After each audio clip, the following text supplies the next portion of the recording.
Yes.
Salam everyone, welcome.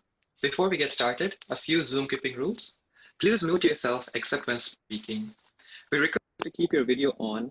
This is to encourage active listening and stimulate a classroom feeling. Please use the virtual Zoom chat option for your questions and concerns. We're constantly monitoring this chat. You may use the hand raise option under participant to ask a question during the session.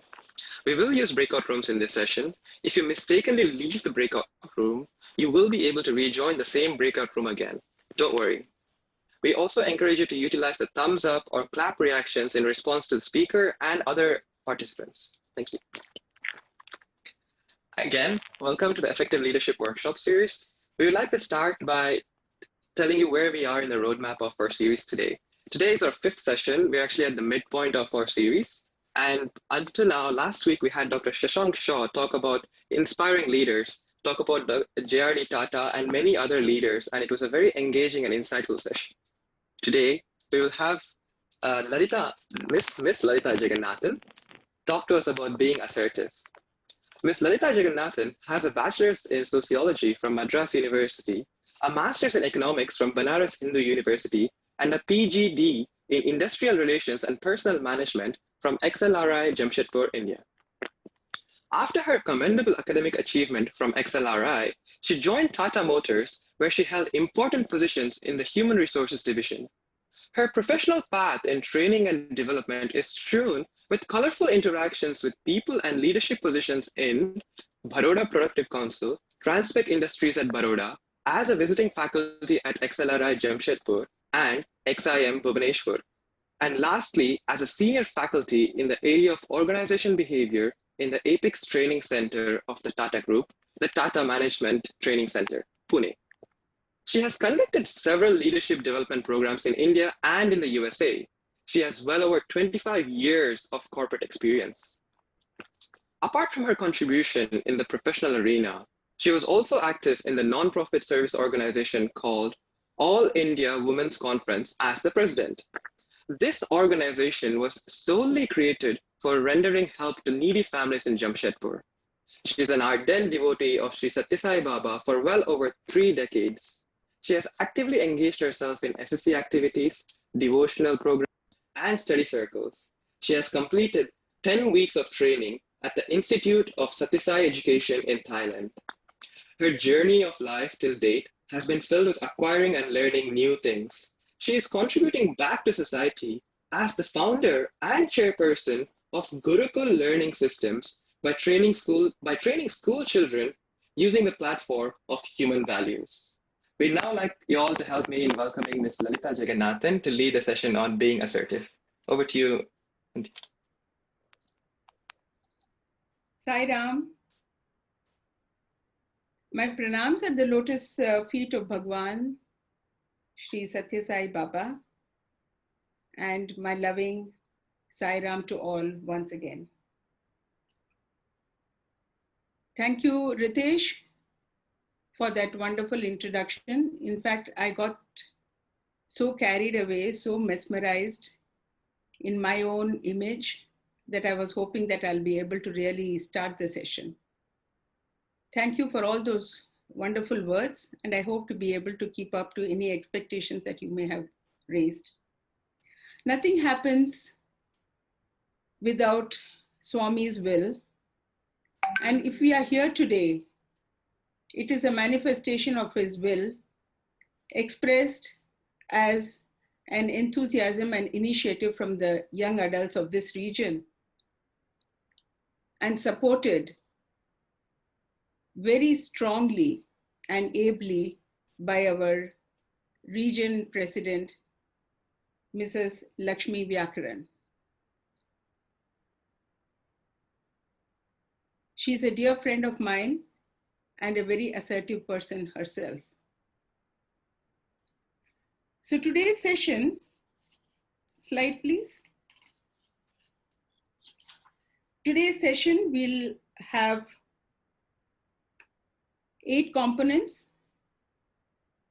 We have the introduction and of what communication is, and then we will discuss the topic of assertiveness.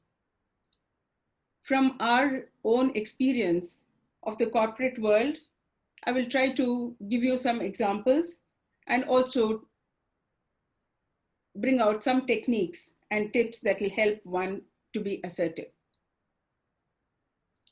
In the fourth section of the plan for today, we have the breakout session. And you may call it a fun session. It will be fun, but yet there'll be very serious learning moments in that. The role play by all of you will be in the breakout session, and it'll be followed by a debrief by the role players. And then I'll sum up, followed by question and answer and feedback. Next slide, please. Let me begin by telling you what my idea of a leader is. A lot of people think that leader is one who is appointed to a particular position, given a certain status, given a certain title. It may be the chief, or it may be a coordinator, or it may be a manager, or it may be the managing director, team leader, whatever it may be. Well, that's what happens. And when people are appointed and they're expected to play a very important role, that of getting the group mobilized to achieve a certain objective. But if you have seen that in the group itself, there will be people who take initiative, who show a lot of enthusiasm, who show the capability of knowing the people and influencing and impacting people. They are the emerging leaders. Now, both the appointed leader plays an important role. The emerging leaders also play an important role. The appointed leader, if he doesn't take care of the emerging leaders, he's going to lose that much of enthusiasm, that much of energy, that many ideas in the group. If he is aggressive, or if he's a person who doesn't listen much, then he's going to lose that opportunity. The emerging leader also needs to be assertive, needs to sustain his enthusiasm to be able to contribute to the group. So all said and done, both these kinds of leaders, so leadership actually is a very broad area. It's not restricted to somebody who's just appointed, but anybody who can influence and impact the people around them. Anybody who can influence and impact the group. And we have seen Swami do this. The phenomenal Sai organization that we have, where he has impacted and influenced millions of people to be on the spiritual path and to come together for a common goal of self-transformation. So when we talk of impacting and influencing, we can safely assume that communication is the most important skill that a leader needs. In fact, leadership could be thought of as synonymous with effective communication. Next slide, please, Ritesh. So effective communication can be seen as getting things done and building relationships.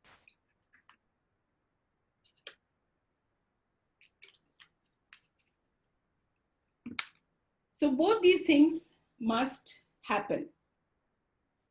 Let me straight away go to my days as an officer and then as a manager in the training and development department of division of Tata Motors, at that time called Telco. So we used to plan for the training programs for the year. And then we used to send it to all the divisional heads, and everybody was expected to nominate people for the training programs.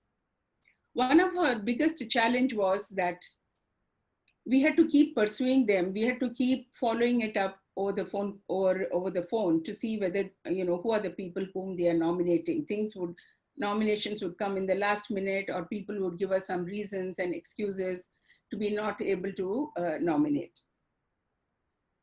This kept on going for some time, and then my team decided that we are going to go actually to the shop floor, to where the people are working, meet with the divisional heads and communicate with them to tell them the importance of the kind of training programs that we are running so that they would happily and convincingly send people to our training programs. There was a significant shift from what the divisional heads thought about training and development. They used to think that those who can be spared, those who need not, those who are not doing critical jobs on the shop floor, could be sent to the training, the training department, the training building as such, the training center, and they could be sent to the training center and take up the training. So the concept was, or the understanding was, that those who can be spared. Now that was not a very nice way of deciding who needs the training.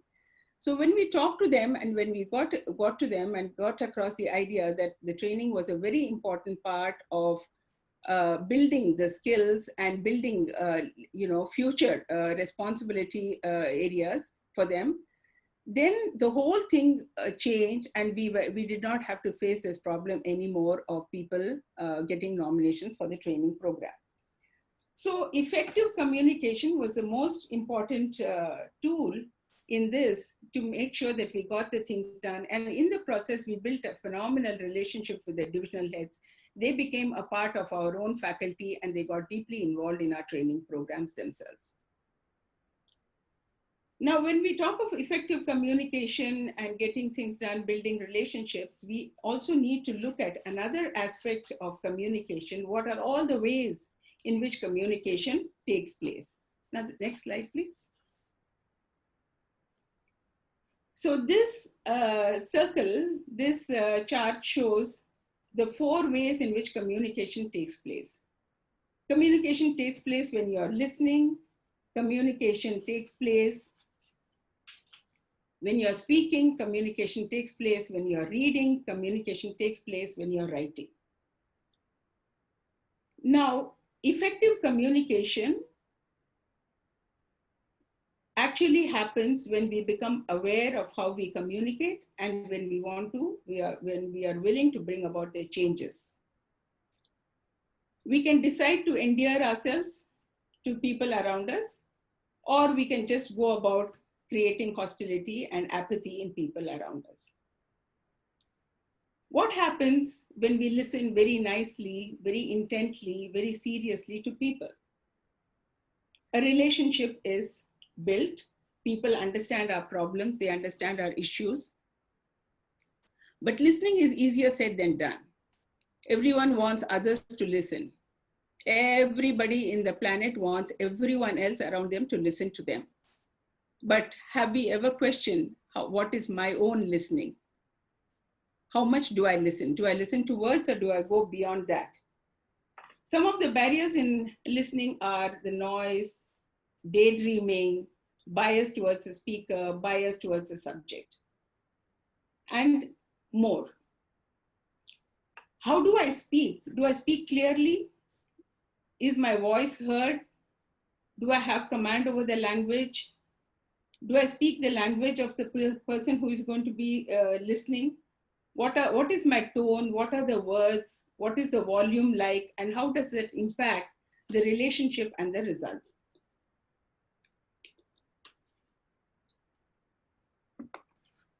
Now, assertiveness is a very important skill in communication because it gives us an opportunity to expand the way we communicate with people. It gives us several other options. May I have the next slide, please? The next slide, yes, thank you. So what is assertiveness? Now, it's born out of a certain awareness of what I'm doing and how do I feel and what can I do about it. As I said, first of all, I said that the most important thing about leadership is that communication is a very important skill for leaders.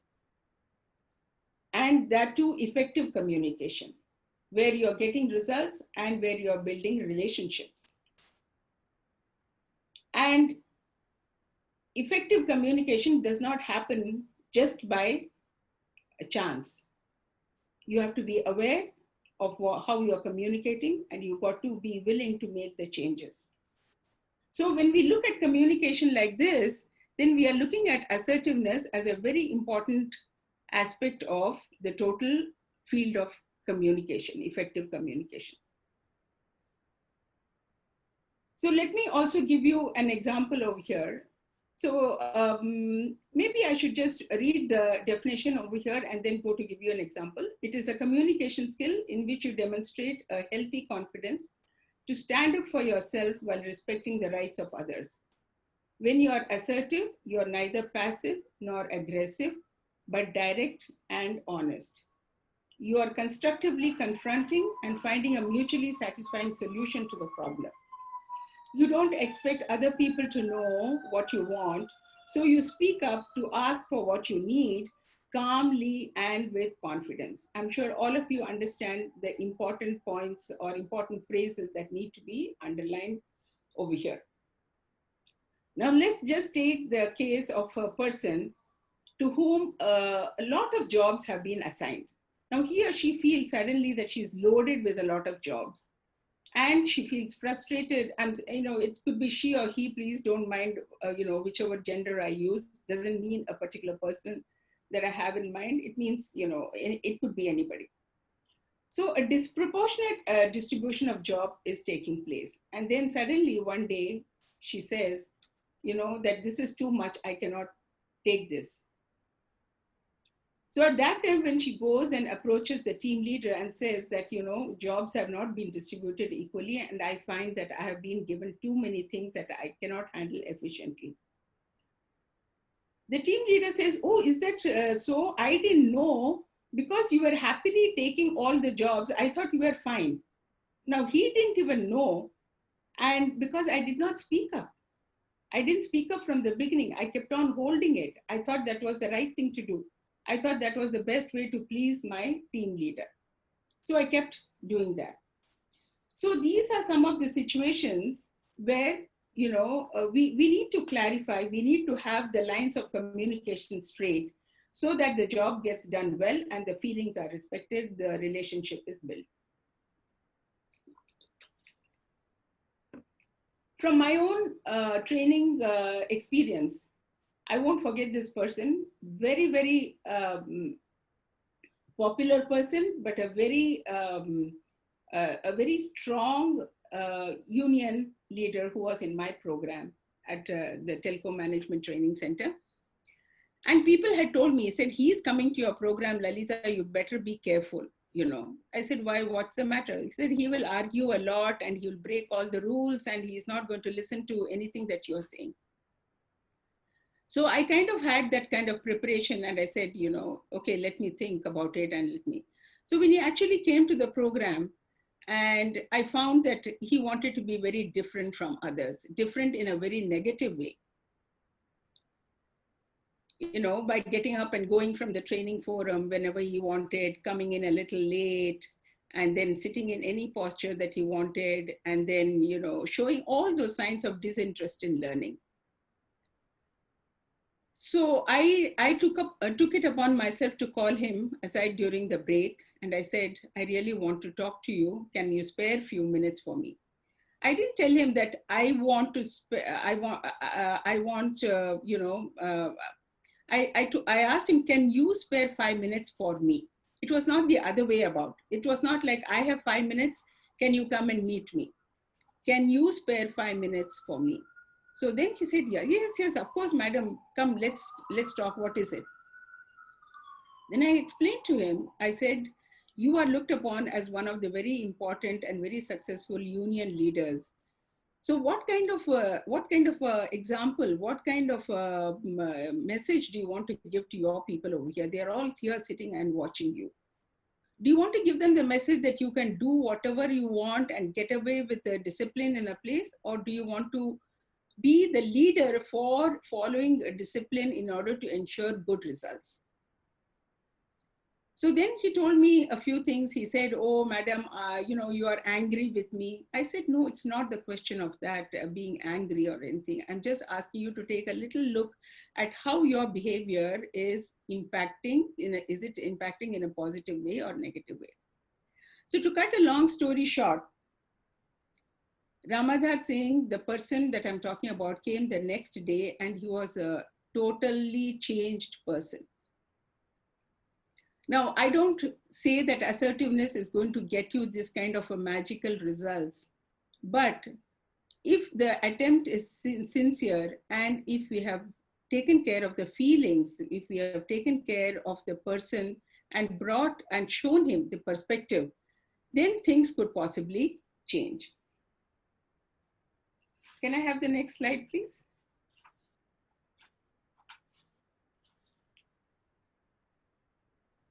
So we already talked about getting things done and building a relationship. Both in the previous example, I told you how this happened.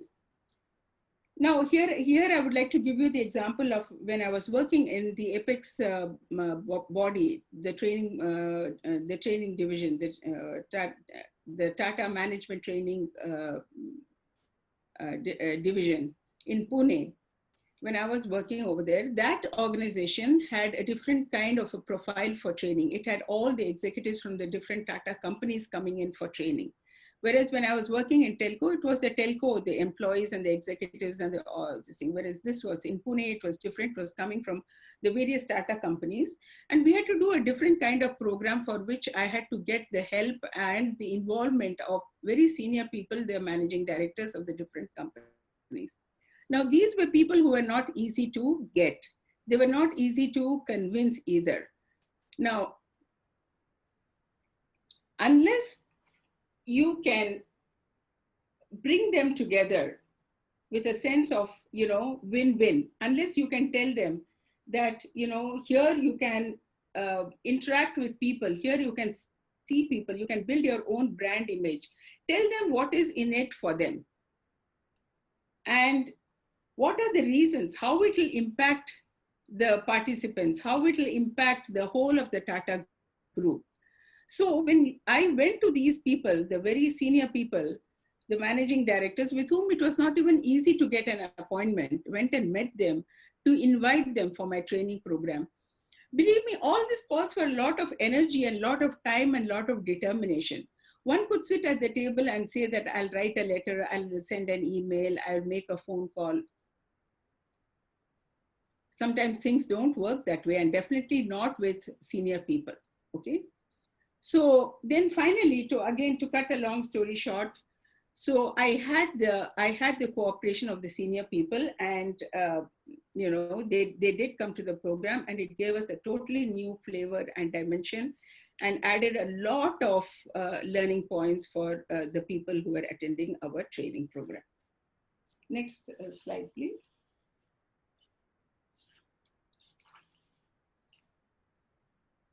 Okay. I'm sorry, this was actually the last slide where I was missing the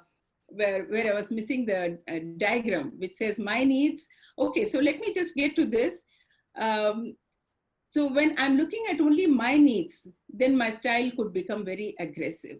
When I'm looking only at others' needs, what he will think, what he will say, then I tend to become very submissive. But when I'm taking care of others' needs and when I'm matching it with my needs and telling them what is there in it for them to gain and how do I gain, then I become assertive. Okay. All right, I could move to the next one. Yes, thank you. So an assertive statement has three parts. Okay, I'm trying to break up the topic of assertiveness into very simple, understandable terms. So I spoke about effective communication. I told you how assertiveness is a very important skill in communication.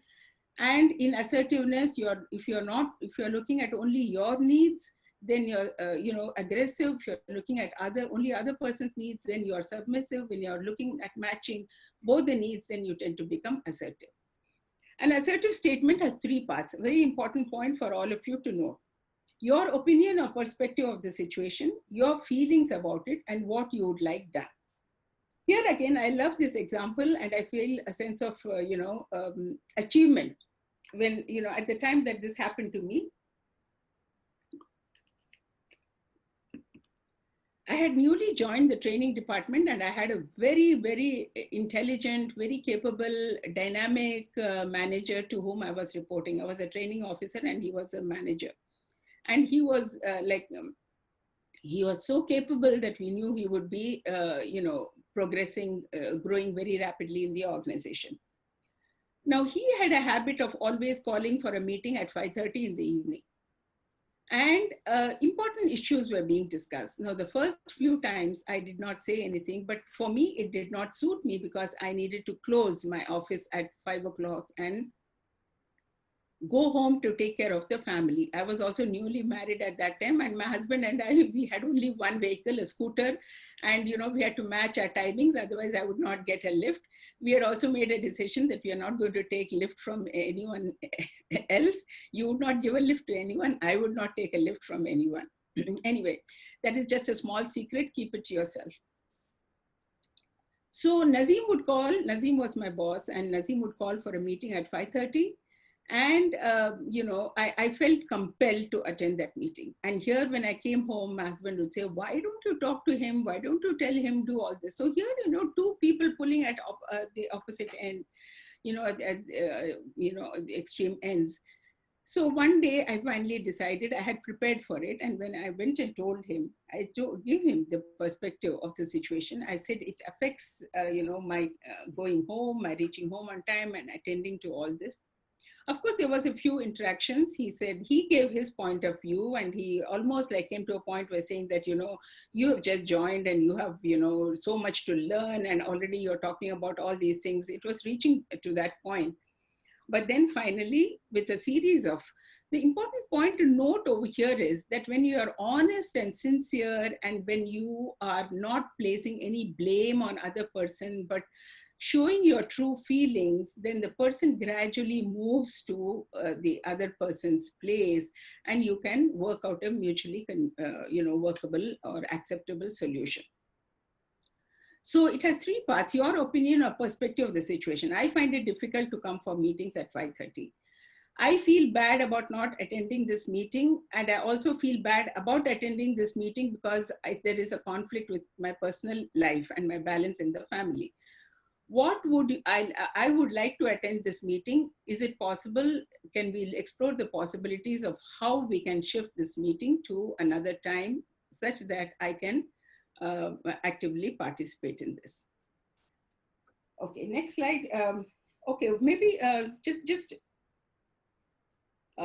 maybe one more example I could give, but I'll keep that for the next. Okay, all right. Okay, you could move it. Thank you. So understanding, as I said, also I made a brief remark earlier that understanding and using assertiveness skill, it may not always work. Okay, the timing, place, and the context are very important to apply your assertiveness skills and techniques. The VP is conducting a meeting. He's in a tearing hurry. He has to catch a flight or he has to get into another meeting, and he tells me that I'm not doing a good job. That is not the time to put myself in an assertive mode and explore the possibilities for solving the problem. No, never, not that, okay? Emotions may be running very high, and you just have to keep quiet at that time, and that's not the time to try using assertiveness in some places, say in Parthi. It happened to me. I was carrying a purse, and then I was stopped by the Sevadal, and she explained to me, and I thought I had done my homework and my purse was all up to, the correct size and with the contents, everything in place. But she said, no, you have to put your purse back, whatever. So I chose to be just submissive, and I said, okay. So I just listened. So it's not possible with the police, not possible with judges. And sudden use of assertiveness may also be perceived as aggressive by others. That danger is also there. You are assertive, but it is perceived as aggressive, particularly if people are not used to you questioning anything or, being very submissive and passive most of the time. With some people, it may not work initially. I do remember over here, and you had some questions, some of you, when Shashank Shah was talking about how GRD accepted the nationalization of Air India by Morarji Desai, and he, GRD just quietly accepted being that big organization being taken away. So it was not about winning a battle or anything for him. That was the best thing, the most appropriate thing for him to do. Just submit, just give in, because that's the way he could have continued his passion and contribution to the airline industry. And that was such a good foresight, such a good step that he took. So, okay, next slide, please. Okay, let us look for how do we identify. Now soft skills has a problem. Soft skills, it's a lot of subjectivity in a soft skill. You say, I saw this, I didn't see this, you moved this hand and you moved, this was your tone, that was your tone. But there are broadly certain indicators of the behavioral patterns. So that is what we are going to discuss.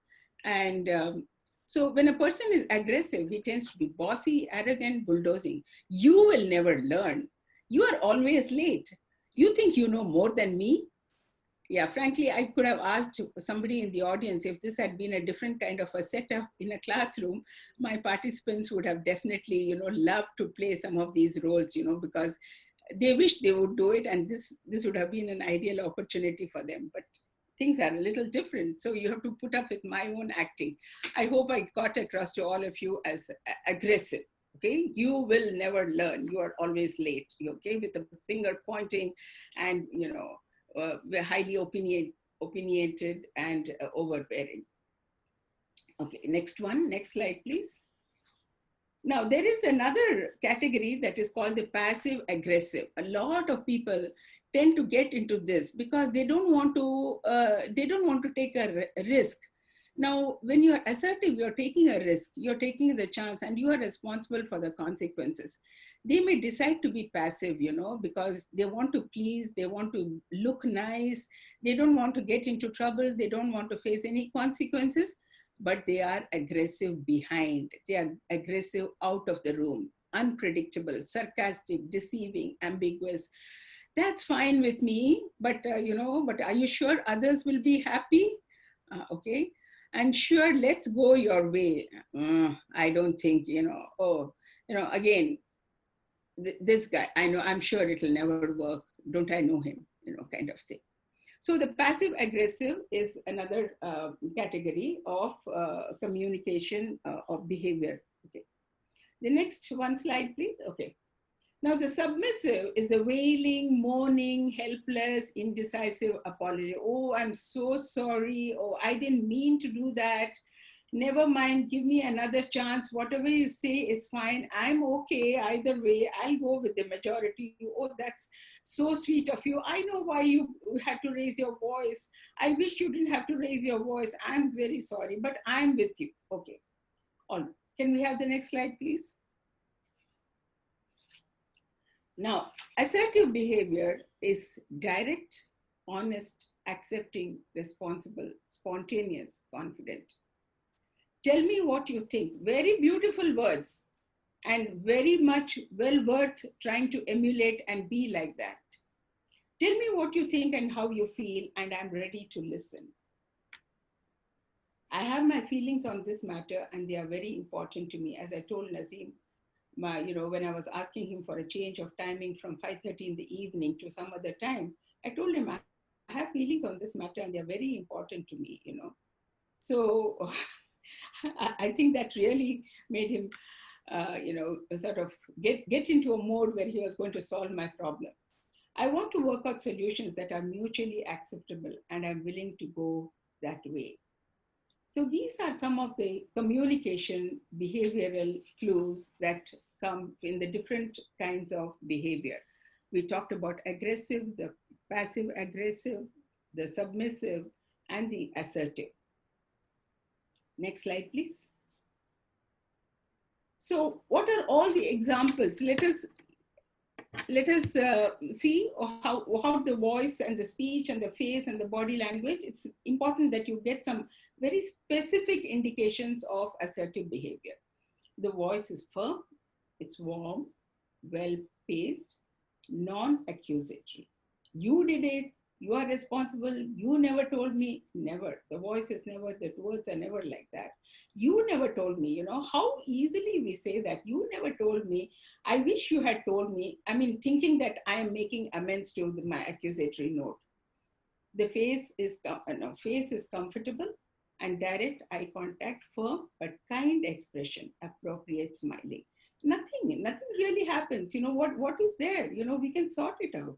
Body language, relaxed, upright, open, calm hand, not hand like this, or drooping shoulders in submissive, or alternating. But this is relaxed, upright, open, calm hand gestures, respect for personal space. Next slide, please. Now, I also wanted to present this just in case, like we want to get summaries of, or words that help us to understand and to practice assertiveness.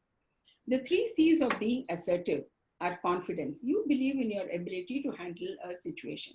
You probably can relate to many instances where you have been assertive because that is your true potential. But somewhere along the line, we forget. It's like, people say, I didn't have the time to change the speed of my car because I was so busy taking decisions when I was driving the car I worked for my organization. We don't have time to change our communication style. We don't have time to become assertive. So you believe in your ability to handle a situation. I can do it. Positive affirmations are required, okay? Whenever you're going to, going to have a communication with someone where you need to use your assertive skills. The message you have should be clear and easy to understand. I want the meeting time changed. I want all of you MDs to please come and participate in my training program. And I want a behavior from you to my union leader. I want a behavior from you that is a role model for everyone in this group to see, where they are going to respect you more for what you're doing. The message has to be very clear and easy to understand. No wishy-washy, if you had done this, it would have been nice. I wish, probably I should have told you earlier. No, nothing of that. The message is very clear. Control. You deliver information in a calm and controlled manner. That is very important. That is a key indicator of whether how you feel. If the heart is palpitating, if there is a palpitation going in the heart, and then if there is blood pressure, and if the veins in the forehead are almost exploding, then that is not going to help the situation. We have to be calm, and everything has to be delivered in a controlled manner. And probably I've seen a lot of situations, you want to tell people to park their car properly. You want to tell them, to recycle things. Now, I know the young adults, they are onto this project of recycling the waste and using things that are biodegradable, and maybe many other projects where you need to put discipline in place, but deliver it very calmly. You have done it. I have seen, both Jagannathan and I have seen how you work in several of your projects, and particularly in when you have this Akhanda Bhajan and all the regional retreats, we have seen how the young adults conduct themselves. Very calm, very controlled manner, very nice, with a clear message. So a lot of situations will present themselves, and then we have to remember the 3 C's of being assertive. Okay, next slide, please. Okay, I think I am running behind schedule, so I need to stop. And but so I'll quickly go through these 6 techniques. 6 techniques for being assertive. Practice the body language of being confident. Let's observe the body and see what my shoulder shows, what my face shows, what my hands show, and and positive self-affirmations are very important. self-confidence. Swami wants us to be confident. Swami doesn't want us to be aggressive. He doesn't want us to say, please, please, please. And, you remember that incident of please me. So Swami wants, to trust yourself. He says, you are God. I am God. Only thing is you don't know that you are God. That is the core of, being positive, being confident. Broken record is a technique where you keep repeating, like Swami, how many times is the same thing he's telling us again and again and again and again, with the hope that we will, we will transform ourselves. Fogging is a technique where if someone criticizes you, someone says, oh, how come you bought this car? This is no good.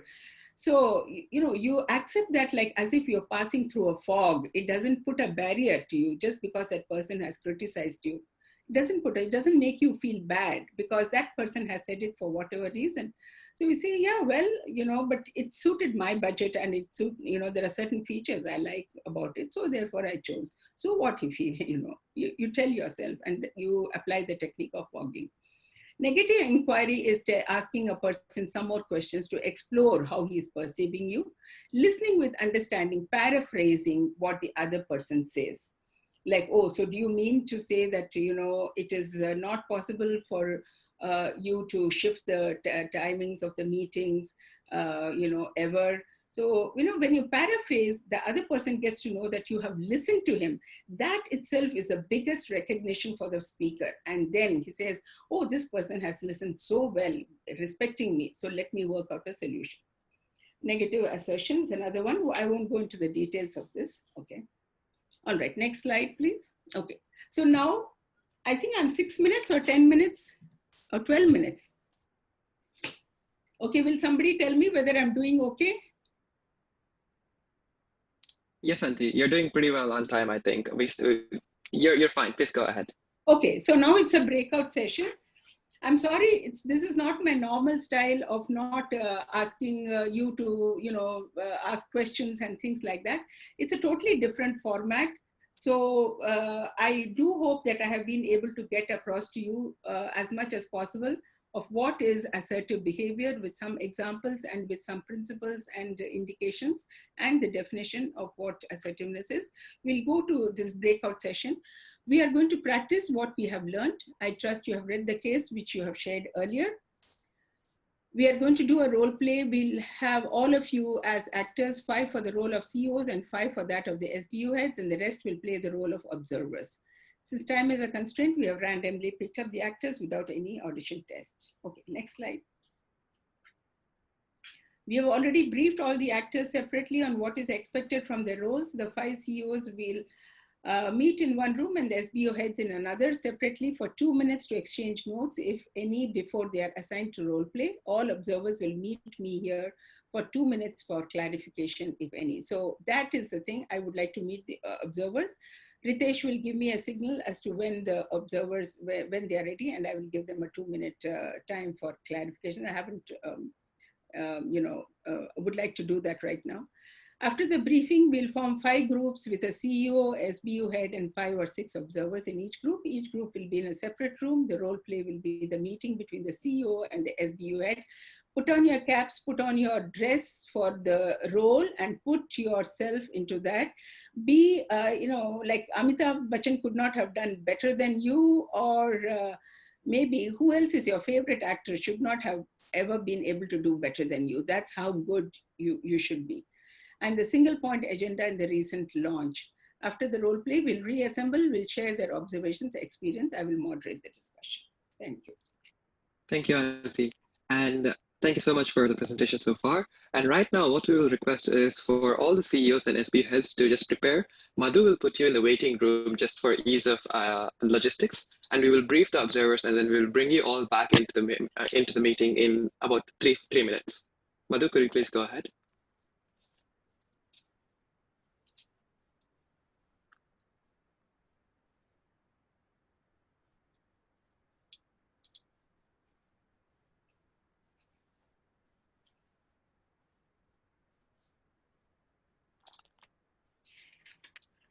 Until in the meantime, I wanted to say your experiences are adding so much color to these points. Actually, like just knowing the points would have been just like reading a book, but like your actual experiences, you having gone through it, putting it into, perspective has added so much value. So I Yeah, want to say I'm really looking forward to the breakout sessions now. yeah.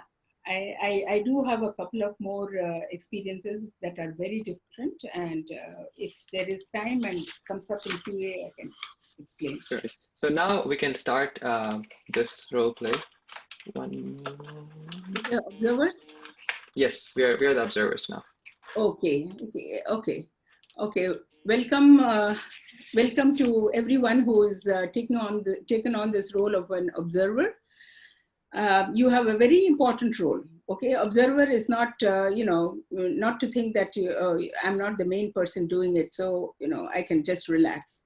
You can relax, but you have to relax with work. Okay, you have a very important role.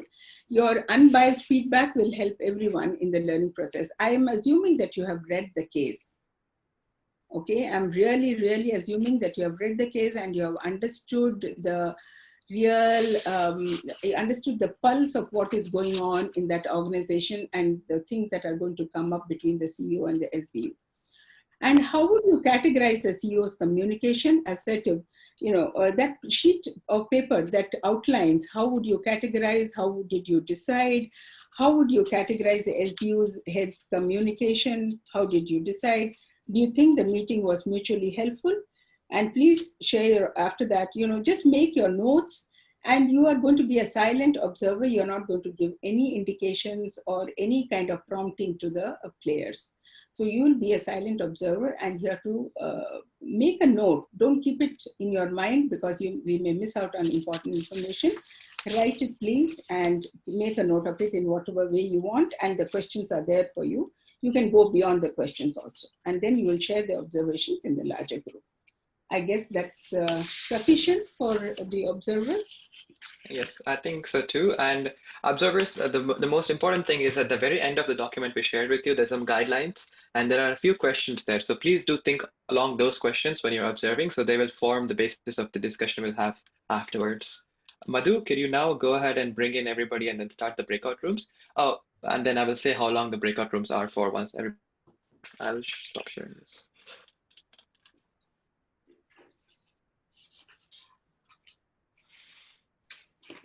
Hey, welcome back, CEOs and SBU heads.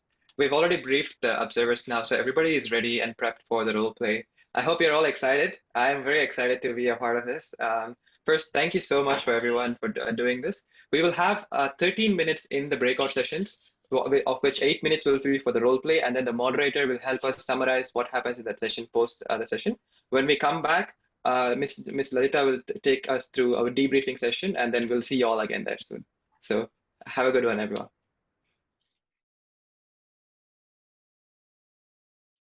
We lost a huge international customer base. The extension in product launch has resulted in a huge financial loss to the company. Why you didn't effectively communicate about the product launch delay? Also, the reputation of the goodwill that the company has earned with the customers has been lost.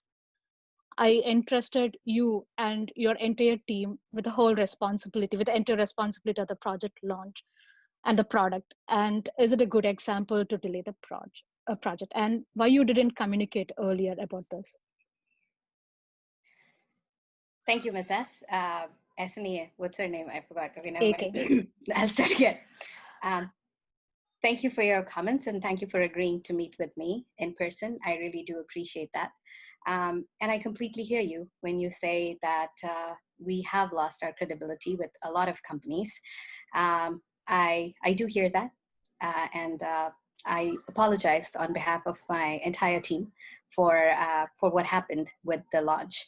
But as you know, we had very little time for development of this product. And in the limited time that we had, our team did put in their best efforts in terms of getting it out there.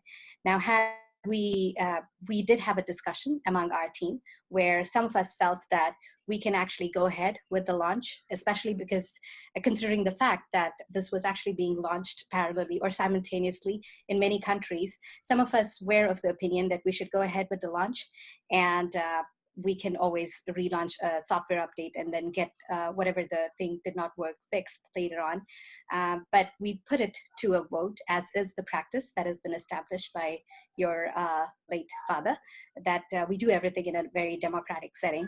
So we did do that. We asked for a vote, and most of the people, including me, felt that it would be right to delay the launch and get the right product in. Primarily because I think, one of my research papers when I was doing my PhD was on how the cybersecurity crime affects the small business industry.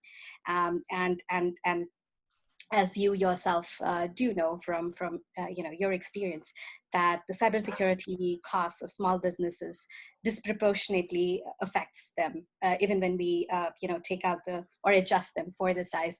And these are companies that were the basic foundation of our own company. Back when your dad had started it at the back of in the garage. So we wanted to make sure that our failure or our delay does not affect these companies as much as it should not affect the other companies too. So we do understand that the delay has been there, but as I explained, it was all for good reason. Had we gone ahead with the product launch, it would have, in my opinion, affected the reputation of the company a lot more than what it did in the present scenario. Completely, I hope that I answers completely your understand. Yeah, I completely understand, Anna. So why you didn't communicate earlier, to me that there is a product delay during our meetings, and why we didn't communicate with our customers? Because I know we have already given a word that we are supposed to launch it on July 29th, and we are delaying it by 2 days. So why there was like no effective communication? Why we couldn't do that? Absolutely, and thank you for bringing that up.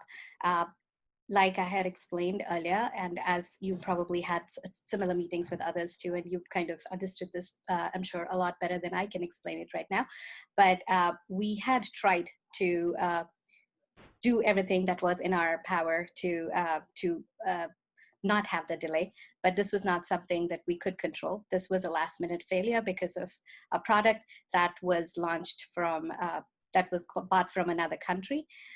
In fact, since the last 2 days, we've actually had a meeting with some other people from Gabriel. Sorry. In the last 2 days, in the last 3 days since the launch has failed, we actually got together with our head of supply chain division and the business development team. And we've actually come up with a proposal of developing this particular product in-house.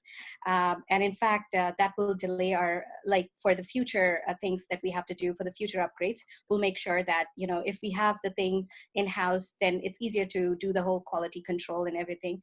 I've in fact put it up all in a file, and it's our head of supply chain division is the person who would be looking through it and making sure that everything is in line for the next meeting. I completely understand. All these situations, it happens in the future, but I think our company, our unit owes an apology and an explanation to the customers and to our stakeholders regarding the delay of the project.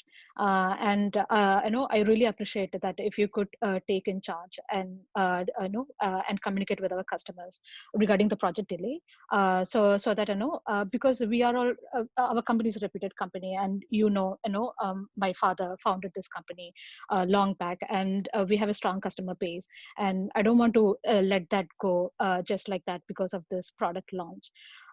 So I want you to take in charge, and we should we owe an apology and explanation to the customers and the entire business unit, and we have to tell the media as well because of the reason for the project delay. Of course. And thank you for bringing that up. So we actually were able to send the apology letters and a detailed explanation of what went wrong to all of our partners, to all of our customer base. And we have requested for a media meeting, a media conference for tomorrow to discuss this with the media in detail. And I, along with my team, will be in attendance for the meeting. Okay, and I have one more question. So going forward, what is a remediation plan going forward, and what are the steps that we are going to consider? What are the action plans that, because in the future, these kind of situations should never happen. So going forward, what are we going to do, and do you have any idea about that? Do you have exactly thought about that? Exactly, and thank you for bringing that up again. So like I had explained earlier, we have had some meetings with our business development unit and along with our head of supply chain division, and we've realized that this product is faulty, and it wouldn't have, I mean, even if we get it from another country, we would not be able to control the quality. So we have devised a way of manufacturing this in-house so that a lot of these quality control issues can be taken care of. So we are looking into the cost benefit analysis of it, and we'll see if it is profitable to do it or to make it in-house. Okay. Yeah. I think I'm done. Thank you so much. That was like spot on at 6 minutes. And we'll now thank you so much, Manisha and Rasika. And we know that we came to you in the very last minute, and it's been a wonderful experience that you put in so much effort in doing this. And now I would like to open up the floor for the observers to discuss, the questions. Like, pretty much, what did you think about the conversation? We can start with what you thought about the CEO's conversation, and then we could go there. Who would like to go first between Lakshmi and Lakshmi? Go ahead. So I think initially the CEO was like pointing fingers. The words used were "you did it, you did it," um, and the next NR's part, um, she acknowledged the CEO's feelings. She did not derail the team. She did not say, "Oh, it was my team's fault or somebody's." She did not do the blame game. She said we all worked very hard.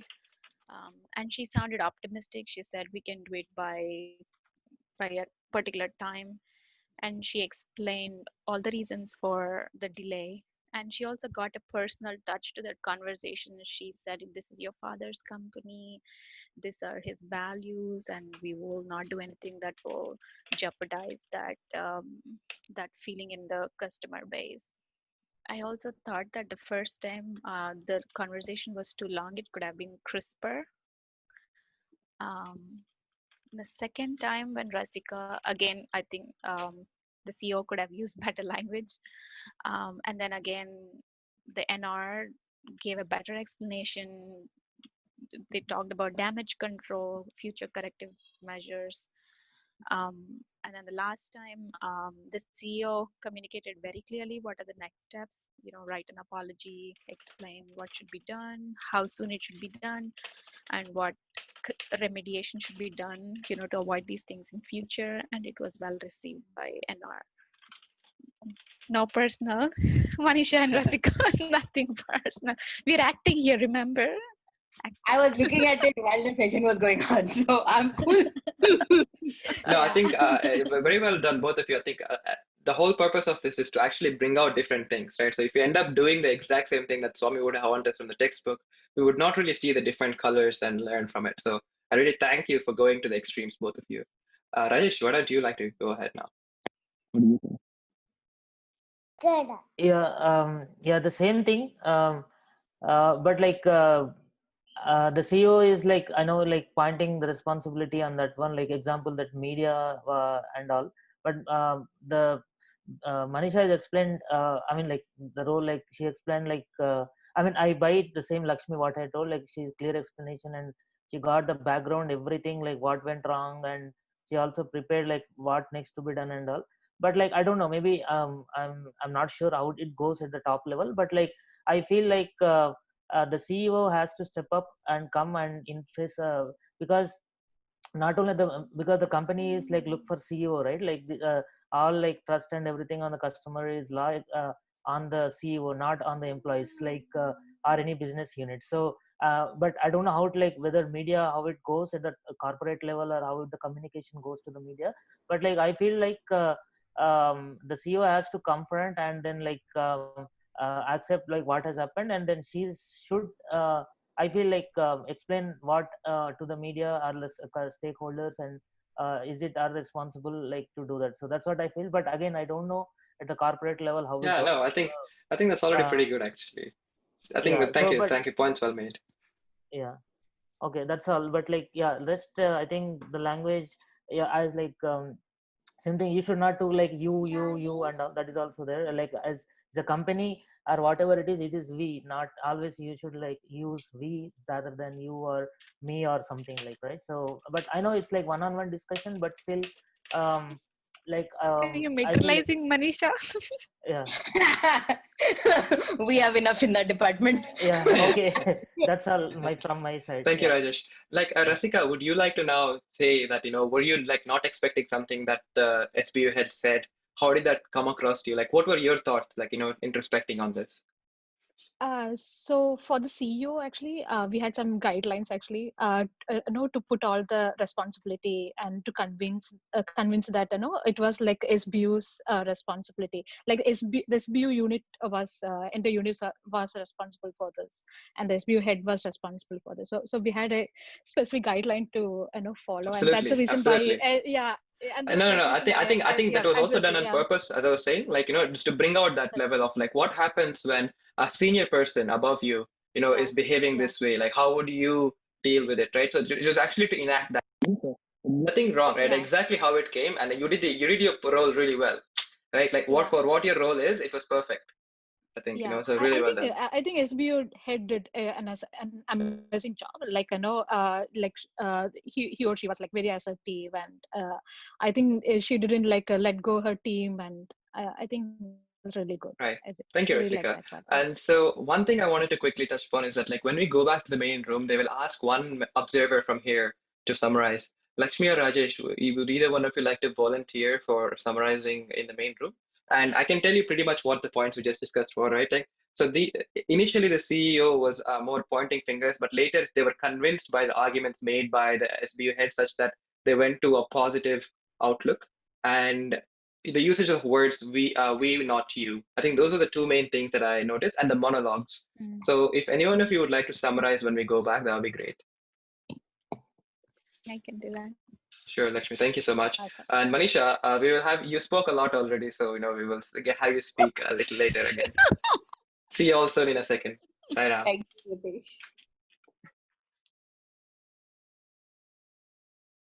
29th July, which has postponed by 2 days, which is 31 July, which has incurred quite a big amount of loss in various fronts, the financial front, also losing the customer confidence and the trust with us. So to give you the facts about the financial loss that we have incurred, with the product, from the projections from the last year, we this product is going to give us expected to give us $70 million per year. That is the revenue we have been expecting from this product, which comes to like 17.5 per quarter. So considering the other factors like the demand that it has created among the in the market, so we can add it up like to $19 million. So that will be like 200,000 per day would be the revenue we have been expecting from out of this product, which will go like when we add up together, it will be like over $500,000. So the $500,000 is still a big. It's quite an amount which will take over a year to amortize this much of this value for an organization like us. So that is quite a big amount though. So how are we going to catch up that? And that is the financial part. Coming to the other side of the problem, which is losing customers' confidence in us, like losing their trust. That is a non-tangible thing that we have to deal also. So how are we going to deal this? So what went wrong? What actually happened? and why was there a delay in the launch? Yeah. Do you want to go ahead? Thank you so much, Mrs. MK, for talking about what the needs are for this meeting. And I'd also like to say, I also came with, I'd like to talk about the problem as well as propose next steps and goals. And so the product, USS YA7, which is supposed to revolutionize our cybersecurity system, as you know, was delayed by 2 days due to the cause in poor quality from a standard component that was shipped from another country. And this was overseen by the head of supply chain division, who was responsible for this. However, not putting the blame on anyone, I just believe, we as a whole are accountable for providing the highest quality to our customers, and that is important. And why the delay and why we weren't able to detect this earlier was because of the time for development that we had was very, we didn't have enough time. And because of that, we put all of our efforts and all of our resources into development, and we didn't allocate enough time into quality control and assurance. And I think moving forward, that's something, the next steps that we should take in terms of the next project, and taking our learning lessons from this project and applying them later on. And I think we were a bit ambitious with the target date given our excellent track record of PEPCO. And I think my role as head of strategic business unit, I'd like to identify and strategize ways to achieve set outcomes and propose solutions and goals. And as far as regaining customer confidence, trust, and their satisfaction, I think it's best to take ownership, be honest, and open up communication channels, and allow them to gain insight, a little bit of insight about what happened. And I do believe prevention is better than cure. So it's good that we found this problem earlier on, because we were able to fix these problems as opposed to finding these issues later on, which I think in the long term would have made us lose more money than losing the amount of money that we are right now. And so yeah, next, I'd like to work closer with the supply chain division to do a quality check before we start production and development, if that answers your question. Yes, so you're taking the ownership of this issue. You need to say that. Is this something that is a mistake, or that's something you missed as a SBU head? Is it something that we missed? Or sorry, can you repeat that? do you mean to say, is it something that we missed at from our organization level, or is that what you think? Yeah. So Okay. as far as accountability goes, I think to be direct and honest, the issue had arisen from the supply chain division. But I think to better assist, we could work more closely with them in the future. But the issue did not rise from the SBU division at all. Okay. Yeah. For any product, we have to be, of course, there are going to be issues even in future, and that's something that is unavoidable. We should always be ready for the unforeseen. I mean, we have to foresee, and there are going to be situations like this, like whoever is sourcing their product. I mean, whoever the suppliers, everything are going to maybe having a defective product or something. So in such cases, I would recommend we highly do the vetting process very properly, like making sure of the compliance and whether it meets the compliance standards and benchmarks, everything. This has to be done well ahead in the design phase, or when we choosing the suppliers. So this is something, though the components from them is. Sorry to interrupt. You have less than a minute for your discussion. Okay. Okay. So what I would suggest is this is something that has originated from the supplier end. but still this issue could have been dealt in a different way by not moving the launch date, because launch date is something that we have promised the customers. Like that is moving the launch date is definitely going to have a very big hit. I mean, it's going to hit us in a different way. So we could have still had the same launch date and moved ahead. And then if the supplier is the issue, we could have eventually worked on how to move ahead with the rest of the. Initially, we could have started with the less amount of production, and we could have increased the production later on with a different supplier or some other plan, some other mitigation plan we could have had.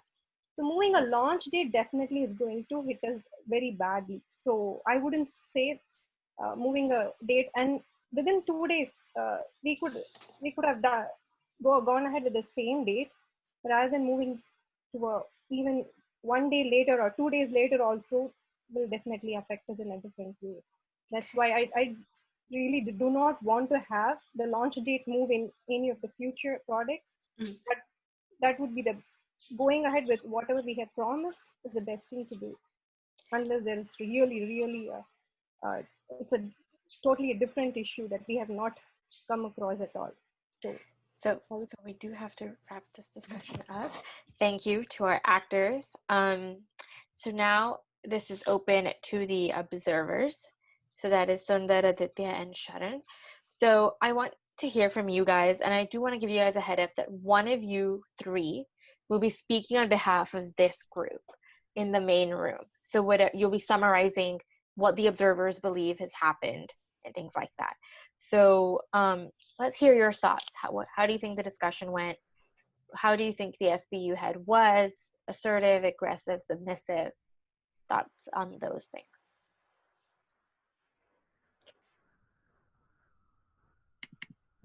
Yeah, can I start? Yeah, so actually the things, I'll explain all things which I observed. The CEO gave a briefing about the financial status and the financial repercussions, and asked for the detailed problem. So in the beginning, the CEO was assertive enough, like balance the issue, take a neutral side and explain the both side. But afterwards, in the end, she was like commanding it is required, so it might be aggressive. So, and coming to the SBU head, the beginning she was like the problem was not from their side, so it was totally given on someone else. So I think that should have been balanced. Do Sundar and Sharan, do you guys agree? And if yes or no, what is your other take? And what is the how did you decide what kind of communication the CEO and the SBU had? Was it body language, words, tone, other reasons? I felt like they both came with good perspectives. They weren't really trying to talk over each other or try to put another person down. I did feel like the SBU had I think was trying to kind of give like a resolution, in terms of trying to fix the problem, right? Now I think the CEO understood, but still was. I didn't feel like there was a great reception to that response. It was good. I thought the perspective was, what she said made sense, but it didn't seem like there was a final resolution. That all parties came to an agreement, right? So, it kind of felt like kind of open-ended a little bit, right? Because the CEO essentially says, "I hear you, but listen, we got to do it this way." Mm-hmm. It didn't feel like a much of a dialogue. At least that was my take on it. We do have less than 40 seconds, so I'm gonna give Sharan the floor, and I'm gonna ask him also to maybe even summarize in the main room. Is that okay? Yeah, sure. Yeah. I'd be happy to do that. Yeah. Great. So yeah, I like the 30 seconds we have. I think the CEO did an admirable job in terms of kind of owning up collective responsibility rather than just saying, "Hey, it was the supply chain department's fault," and yeah, you got to do what you got to do. It was cool that at the end of the day, a product launch involves multiple teams, and it was nice that she owned up to it. And again, I echo with Sundar. I don't think and as CEOs take their time to understand, we're gonna get kicked out. So I'll probably see you guys there. Thank you.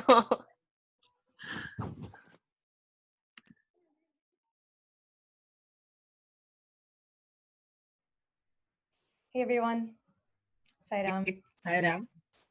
All right, so very excited to be seeing some CEO, SBU head action here. So before we go ahead, welcome to the Shanti conference room. You all were briefed of the situation ahead of time. If you have any questions before we observe the conversation between the CEO and SBU head, we'll have time for 1 or 2 questions before we start the role play. Excuse me. Few guidelines before we start. During the role play, only the CEO and the SBU head will be enacting the scene. All the observers are requested to actively listen, take notes if needed, and stay on mute. And we'll have the CEO start the conversation since it's the CEO's office. We'll provide a 6-minute time check, after which you can decide to end or to continue your conversation for 2 more minutes, after which we have a hard stop for the role play. And once the role play is complete, we'll have a debrief session during which the observers will be posed with questions around the conversation. And the questions are already in the document that was shared with you. So please stay in the breakout room until the rooms are closed. With that said, we introduce the CEO for Pepco, Mr. Ganapati, and the Unit 5 SBU head, Ms. Sanchna.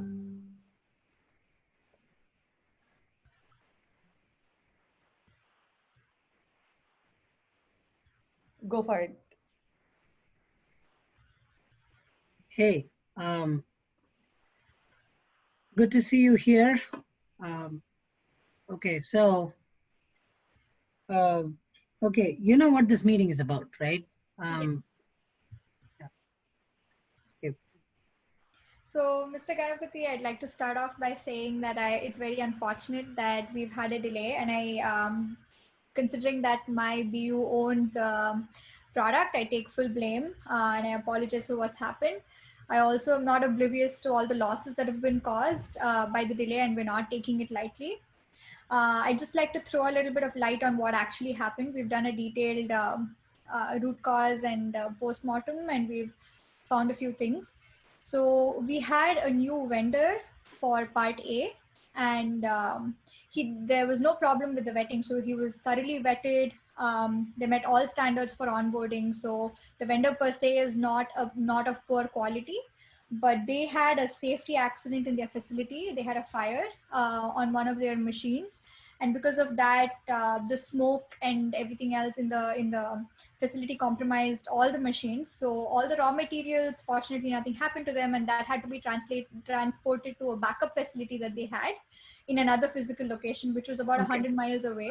I'm sorry. I'm just trying to understand this. I know you're going into a lot of detail, and you probably have a lot of understanding behind what happened, but I'm trying to understand a few things. When did the activity on product launch actually start? Started about 6 months ago. Okay. Did it take 6 months to actually come up with a milestone and still end up missing the deadline? Right. So unfortunately, this fire accident happened only 2 months ago. So we had a very short time to kind of react to it. The final deadline, launch date was already decided about 90 days ago. So this happened after the fact. So how many people were working on it, and who was the lead? Right. So we after this happened, we have done something. We've set up a PM on our end who is coordinating between RBU and the supply chain unit, so that we have better communication, and we make sure that if in case of incidents like this, there's a person on RBU's end to help with the process. And so are you saying that there was a lack of communication or a gap in communication when the planning process was going on this? So I think there was a couple of things that could have been done better. We should have we should have appointed a person on our BU's end to have a constant communication stream with the supply chain unit right from the get-go. And I think the other part was that when an incident like this happened, we thought that we'd be able to make up time since the transport happened to the backup facility very soon. We thought we'd make up for lost time, but we should have accommodated this, and right 60 days ago we should have updated our customers saying that there could be a potential delay in launch because of this incident. That was something that could have been done a lot earlier, but we were just Okay. overly optimistic. So I would like to, so do you have a milestone plan that was created when you said 6 months ago the product launch planning was initiated? Do you have a milestone plan that was created then? We do. Yeah, we did. You do. I would like to take a look at that. So if you can send me that plan across, that would be great after this meeting. That is one. Yeah. The other thing I would like to also see is how were you constantly in the loop? Were you aware of the delays even 60 days ago? Yeah, we were aware of the delays, and Okay. that, So like I what said, was your plan B? yeah, like I said, it didn't seem at that time like there was going to be a delay, since we had a plan B, which was a backup facility, which is a part of our vendor vetting process. We always make sure that the vendor has a backup facility. So at that time, it did not seem like there would be a delay being caused. But I take complete responsibility in the fact that we didn't raise an alarm that the launch could have been pushed at that time. I think that is all the more an impactful part of the process, that we should have given an early warning to our customers Right. Before missing the deadline, or do all that it takes to at least do a partial launch, what we could have done before the 29th of July. Absolutely, I agree with you. Do you see how much impact this has caused? Yes, absolutely. We do see that, and unfortunately, this was a freak accident. It was not planned, but I think the lesson I've learned going forward is that we need to accommodate for these kind of freak accidents and not set such ambitious goals during milestone planning. The marketing, I think, was involved in that, where they said that the August 1st would be the right date for launch, because there were rumors about our competing company releasing on August 5th. So there was a reason for us being this ambitious, but I think next time onwards I'll make sure to push back, even though we have reasons to launch early and keep ambitious dates. It's not about pushing back. I think it is more about planning for that deadline for execution. It's not about pushing back. It was an ambitious goal to begin with. Given the resources we had, I think that may or may not have been possible. Okay. Now, what kind of corrective actions are you going to take, or do you plan to take here? Right. So I have a three-pronged approach. One is to make sure that when we're doing milestone setting, we accommodate for these kind of freak accidents to happen. Secondly, we have a PM assigned, which happened about 60 days ago. But next time, right from the start, we'll have a PM associated with our BU, who is in constant communication with the supply chain, and that person will report right to me. So, what was the difference in that process versus what you just had? So we got her appointed much later after the fact, right? So we would like to have this person associated This right. is not the first. I'm sorry. I'm trying to be a little. Bringing back the same point again and again. But this is not the first time we have launched a product, and I'm sure with your expertise, you probably know this as well. So all that I'm trying to say is, when the company of ABC, the CEO of that company, calls me and says, didn't expect this from you, then what answer do I have? I understand. Right? I think it would be really helpful to send out a communication explaining just what happened. I'm sure our customers trust us and they've seen our past track record, and I do apologize, and I'm not oblivious to the impact it's caused. But I think explaining the fire accident will kind of help bring a little bit more of what happened under the waters to light, so that our customers can be a little more empathetic with us in this whole situation. What did the fire accident cause, and why did that fire accident happen? Yeah, that's something that the vendor is still investigating. So they don't know why the fire accident happened. 60 days ago, it takes 60 days to understand why a fire accident happens. So that or have we not understood from them? Or we just take what they say? So fire accidents usually with insurance and every other organization involved takes a very long time, months together in fact, to get the final approved note. I don't want to give you false information unless I know it's completely validated. So I'm waiting on the official report from the insurance as to what's happening. 1 minute time check. Okay. So I would like you to just summarize on the corrective action plan and also pass me on the milestone plan that you had 6 months ago. That will show me an idea of what was your process of planning.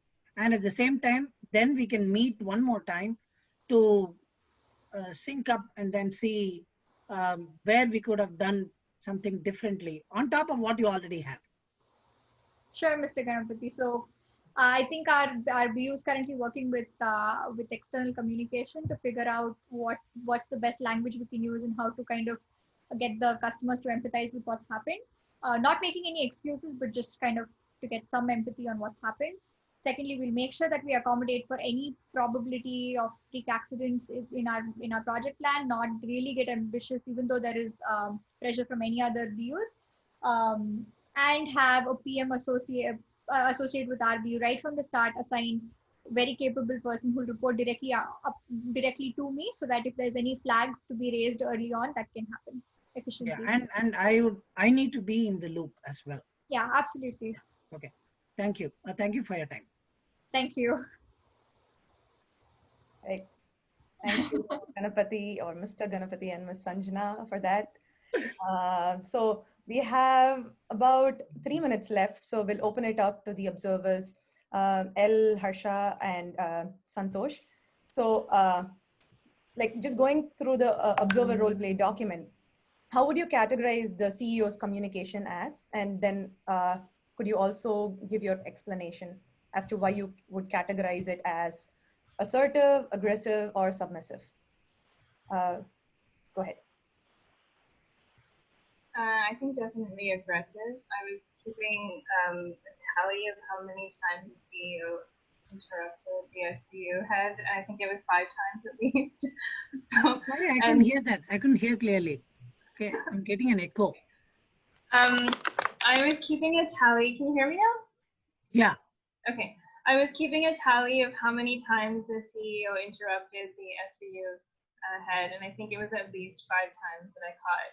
So it didn't seem like the CEO was really listening that well, and that's a difficult position to put the other person in. All right. Any other thoughts, Harsha or Santosh? Yeah, I would agree with what Alicia said. So, so definitely more towards the aggressive side. Let's go through the other points and then we can come back. So I think there is a reason behind why he went aggressive, but yeah, let's come back to that after. Yep. So quickly, we have about 1.5 to 2 minutes left. So I would still like to go over the other points. So Santosh, I would pose you with the second question. How did you decide that the CEO's communication was aggressive? Through his body language, through the words used, the voice level or the tone, or any other reasons? Voice level and the interruptions part as well. And it is backed up by the proper reason, I guess, the impact that it created and the kind of response he has to react for the customer. So all that is visible in his tone and his the interruptions he's making to the answer that he's listening to. So we have 3 more questions to go. So I'm just going to skip through. So similar questions regarding the SBU head's communication. So how would you categorize her communication? Was it assertive, aggressive, or submissive? Back to L. I think a bit on the submissive side. I didn't really hear much assertion there. It was just like overcompensating. I heard a lot of overcompensating for the mistakes and taking full responsibility, even though it wasn't necessarily entirely her fault. Okay, so before we move on to the next two questions, in the main room, we would also want one of you to sum up whatever happened here. And they might call upon one CEO and one SBU head to basically share their thoughts as well. So who can that be? Or I'm just going to pick on someone. Any volunteers from the observers side to sum up what happened? I think we should go with Alicia, given that the way she represented the first two things, right, about SBU head and me. Okay, so Elle, you would be our spokesperson from here. So until the room closes by itself, we have a couple more questions. Do you think the meeting was mutually helpful? I'm searching for thumbs up. Sorry. Okay. Yes. All right. I don't think so. You didn't think so? No. Okay. All right, Elle. So I think in the main room, if you could summarize everybody's thoughts and like whatever the room's takeaways were, that would be great. Sure. All right. So see you guys in the main room. Sai Ram.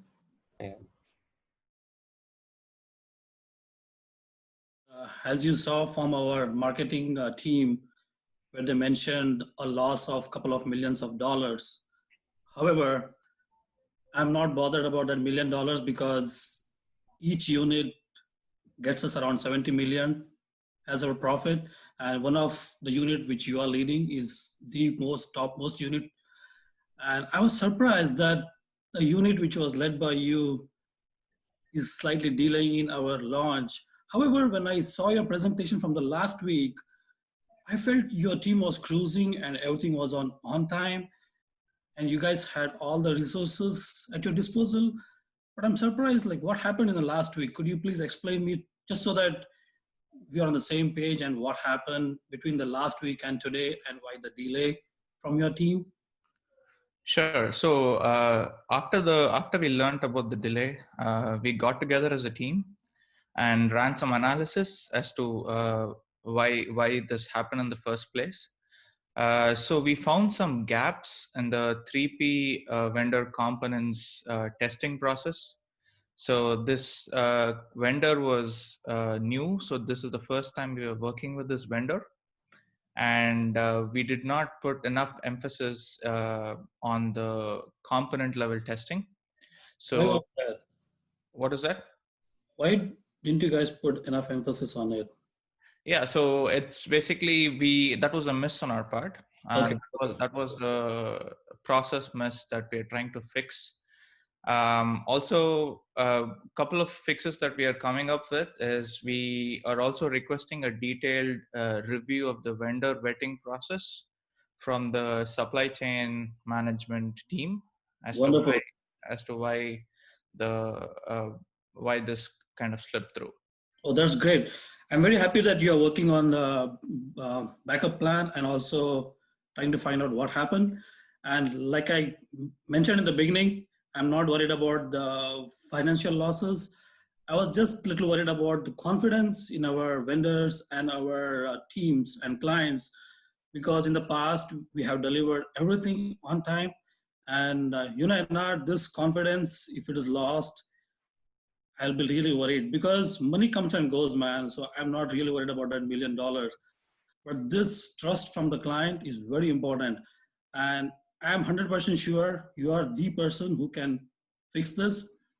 And I also was happy that you are working on a backup and rectifying the mistakes. However, since it's a weekend, so I think we are in a good position that not many markets are open over the weekends. And this problem, I believe, is like a fall of a ball of a cotton, which falls slowly, rather than a fall of a stone, which kind of falls like a thud. So we still have some time, which we can catch up on. And I feel you're the right person to do this. And just for your help, I have spoken to a very good friend who is a marketing genius by name Mr. Satyanarayana Raju. And he's really like well known all over the India. And he has a lot of contacts and public relations. And he has contacts like the plan was to launch in all the major cities, correct? Like Singapore, San Francisco, Mumbai, and he has a team set up in all these stations. So after this meeting, I'm going to introduce you to Mr. Satyanarayana Raju, and I have told him about you. You're a dynamic guy, very brilliant, studious, good to go. So, he has seen your profile. I'm really impressed about you, your work in the past, and I was a bit kind of shaken why your team came upon this kind of hurdle, but I'm sure you will overcome this, and I'm pretty confident, which is what I have told Mr. Satyanarayana Raju. So, are you okay to talk to him? Yes, of course.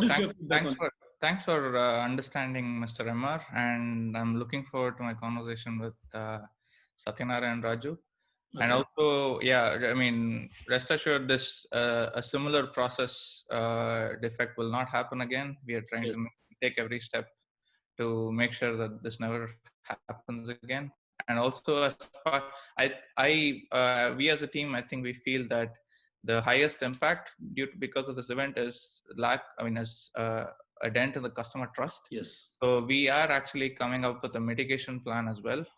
We are trying to see if we can provide follow maintenance and service at a discount, and also probably partially cover any license extension costs for the customer to make it as painless as possible. Very good, very good, very good. We're trying to get that report out that to you. Yeah. Seems like you got the principle of a company into your blood, man. I'm very happy that you're working for the people. And on a side note, I was thinking that make sure you mention these problems to the other SBU unit managers so that they don't face this kind of problems in their unit, and the same mistake will not repeat from their side as well. So make a detailed report, write down whatever you feel is very, very important, and send it to me first. I will kind of proofread what is not and what is good and what is to be published to all the people, and we'll go from it. And thank you so much for working on the backup. And I love your attitude, working for the people and for the company. And after this meeting, I'm going to introduce you to Mr. Satyanarayana Raju, and we'll go from that. And don't worry about these losses. And let's meet at the bar. We'll take a drinks and we'll chill out. Don't worry about it, man. Take care. Thanks, Mr. Amar. Looking forward to my conversation with Satyanarayana Raju. Sure, all the best. Thank you. Yeah, we are done. All right, that was wonderful. Thank you, Sandeep. Thank you, Anirudh. At this point, we'd love to go around and see what our observers noted. And we'd roughly have about a minute each. So if we don't have any volunteers, I see Lakshmi's here. If I can put Lakshmi on the spot. Lakshmi, why don't you go ahead? I thought it was good. Both of them conveyed their points coherently for the most part, I think. And there was no aggressiveness. There was kind of trying to understand the other person's perspective and like voice their opinions and set the tone of what was going on. So I thought it was well done overall. Couldn't really see both of them at the same time, so I couldn't observe body language. But yeah, I thought the voice level, the tone, everything was stable throughout. Sweet. Thanks, Lakshmi. Vishwa, you want to go next? Sure. And I clearly agree with Lakshmi. So the tone was very understanding of both the CEO as well as with NR. They play their roles really well. So first off, great. So I think the tone was very assertive. It was definitely not aggressive. So, and also the words conveyed and the voice level and body language sounded very perfect. So the CEO was more looking to understand what the exact problem was actually about. So it was more of listening and less of actually talking. But at the same time, he was driving home the point that customers were actually the blooded butter of the business. So he was ensuring that everything was taken care of and if the proper measures are actually in place. And I think even the business head also did a good job of trying to come up with a mitigation plan So, and how to actually rectify what is actually being done, because understanding that there has been a dent in customer trust. So I think overall, I think the conversation was very productive, and I think they came to a mutually acceptable plan is what I feel. Sweet. Thank you, Vishwa. Ashwini, not sure if you're here. Hey, Kshitij, I'm here. Okay. I agree with both Lakshmi and Vishwa. There was no aggression in the conversations between the both of them, and the CEO was pretty calm, and the SPU had done his part of root causing the issue, and then also had mitigation plans. Overall, it was productive, as Vishwa said, and there was assertion and confidence. Yeah, that's my analysis. Thank you, Ashwini. It was very reflective of how we all don't really experience lives in our workplaces. But to conclude, I think we have another 2 minutes, and I'd love to see how Anirudh and Sandeep felt through the experience. So if I may start with Anirudh, why don't you give us your take, how you felt, what was your experience like, and how you thought Sandeep responded? Yeah, Sandeep was a very easy boss. So he was very understanding. I love the fact that he was trying to look at the positives, not focus too much on the monetary impact. Like do what's right for the customer, and I mean everything was great. I really liked the way he approached the problem. He didn't stress out. He looked at this as like an improvement or an opportunity to move forward, strengthen processes. I think that was great. Indeed, and he didn't make you feel like an inferior in that moment, which I thought is that's great. Really stood out. Yeah. And to conclude with our CEO's thoughts, Mr. Sandeep. Yeah, the first thing which I really liked from Anirudh's perspective was he had a plan B, like how to rectify the mistake, and he didn't kind of point the blame on somebody else, like, oh no, there was one more team which did this and one more team which did that, which is why we missed. So he didn't try to pinpoint or point fingers at others, and he had a backup plan. So those two really kind of stood out for me from Anirudh's perspective as a SBU, and it was really good. Sweet. The last part, somebody to give a gist of how all of this happened and what were the key takeaways. If one of the observers can volunteer themselves to summarize it to the rest of the group. If I don't hear a name soon, I'll call out on somebody. Yeah, I think I can go ahead. So. Okay, everybody's done sharing? Okay. Yes, they're all back here now. All right, okay. And it was all, I hope you had, this is like a one-way communication. I have to say, I hope and I assume that all of you had a good got good learning points, and it was a very interesting because you had to really participate. There was no time for you to go to sleep.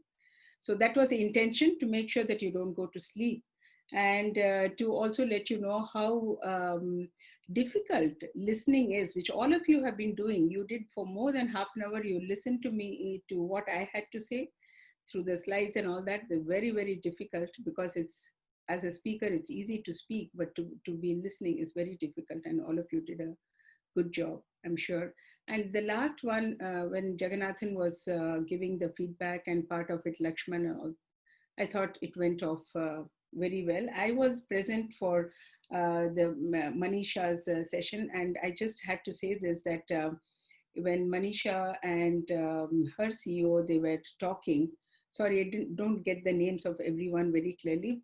Please excuse me for that, because it's a different situation altogether right now. So Manisha, I think you you began very well by saying thank you, and you also said, I hear you, I apologize, and then you explained the whole situation very well. Her CEO also started off well by saying, I'm stating my feelings and, I entrusted you, and then why did this happen? So I thought the whole dialogue, the communication was mostly assertive in that situation, which I got to observe for a longer time than the other things. Okay, so there are a lot of examples from our epics, about assertiveness. Beautiful examples when you go to read, Ramayana, and how when Bharata entreats. Can we have the next slide? We are done with the. Are we done with the debrief and everything is done? No, right? we should do the debrief here once, Santi. Where we request each of the group members, observers, to speak. Okay. We can do that I now. would like the All right. group Okay. members to share it with the. Yes, we can go group by group. So we'll start with Satya group. Who would like? Which of the observers would like to start sharing, like if you could describe your experience in the group, and also like what you thought about the communication styles of the SBU head. Aishri, would you like to share? Yeah, sure. So for my group, I think what really stood out to me, talking about the SBU head and the CEO separately. So CEO was portrayed by Pavitra, and I think she did a great job. So like initially, I personally felt like it started out a little bit stronger, more assertive, and there was less empathy, if I might say, because it was more kind of like, oh, why did this happen? But as Kapil, as the SBU had started kind of discussing what led to this and his kind of the way he was phrasing and giving her respect about the situation and taking ownership of what had gone wrong, there was like kind of this like trajectory from being assertive to a little bit more submissive a little bit, and understanding and discussing who should be taking blame and why it happened. And another really great thing that I noticed that the both of them did was the way they phrased their sentences. So what they did was they would always start with their opinion and their feelings, and lead with however, and talk about actual actionable items like why something happened, having a retrospect in the future, and trying to figure out what went wrong and things like that. So that's something that really stuck out to me, and I thought that that was really good, the way you phrase your sentences, so you still have clarity about what happened and what needs to be done. So in terms of that, the communication was very clear. I also thought that the SBU head was very humble. There was no kind of standoffish kind of personality or behavior that came to the situation while discussing it, which I thought was also really helpful. And that's what I observed mostly in our role play session. Anyone else? Thank you, Sash. I'll go around to the next group, Uncle. The next group would be Dharma. Lakshmi, would you like to speak? Sure. So in our group, Rasika was the CEO and Manisha was the NR. So initially, the CEO sounded very aggressive, but the CEO was a very good listener.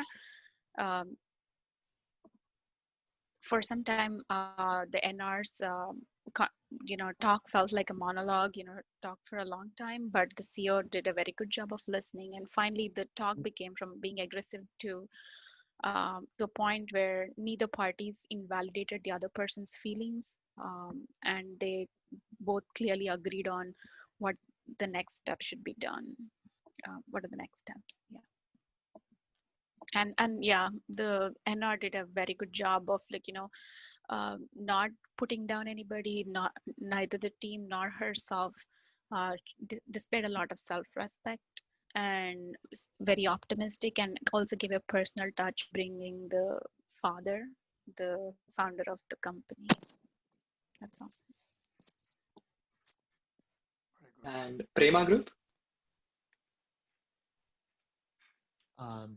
So for us, we had Preeti, who was the SPU head, and Jashika was the CEO.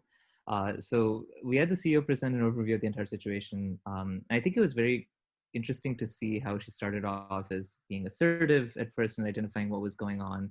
It was just based off of the body language, the tone that was used, and just some of the words and very clearly articulating the situation. But she was firm, and then slowly transitioned to kind of a, I'm going to be kind and listen to you. And later we saw the BU head started off super submissive, listening in as to the issue and kind of taking responsibility, but slowly started to become assertive. So we saw this like little ebb, and then went back to being submissive to identify next steps in making sure that the situation didn't happen again.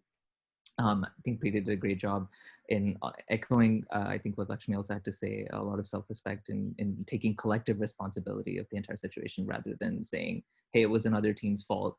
I didn't have anything to do with it. Whereas, especially in these type of situations, it's important to identify all the stakeholders and, kind of shepherd them through the process, especially when launching a product. So those are some of our observations.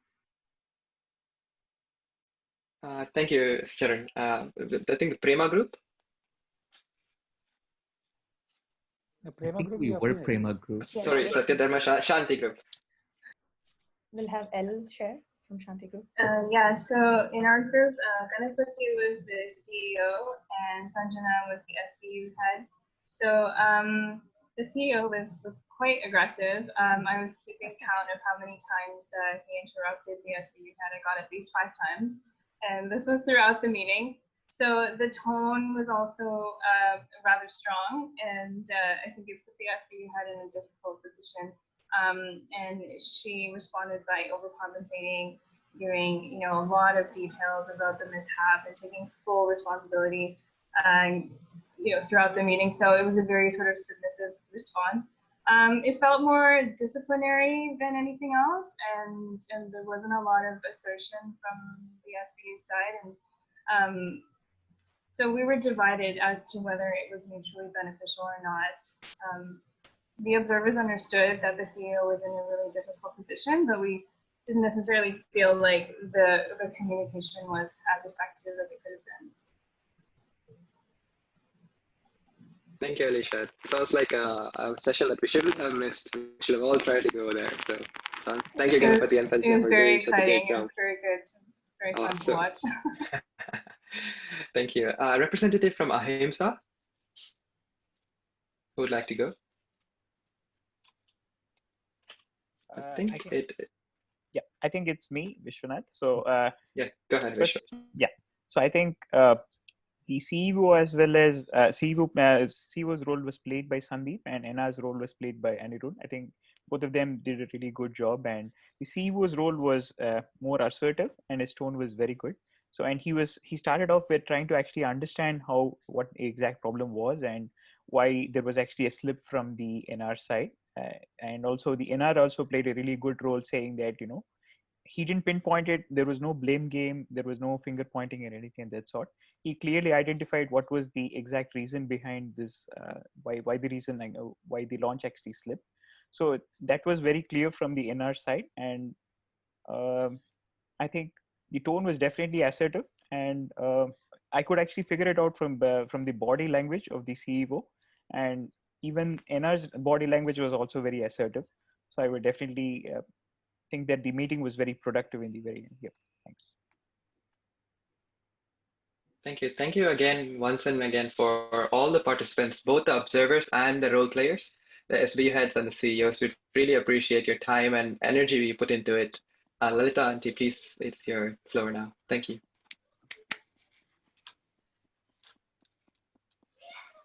Yeah. Go ahead. So that was very nice, and I could see that a lot of energy and a lot of enthusiasm. I hope you benefited from this. The next thing on my, can I have the next slide, please? Excuse me, can yes, I ask one question? Okay. Yes, uncle, please go ahead. I would like to go to the Shanti group where the CEO was very aggressive, as reported by Elisha. I would like to have one other observer, I think Anita or Santosh, one of them to say, what would you have done if you were the CEO?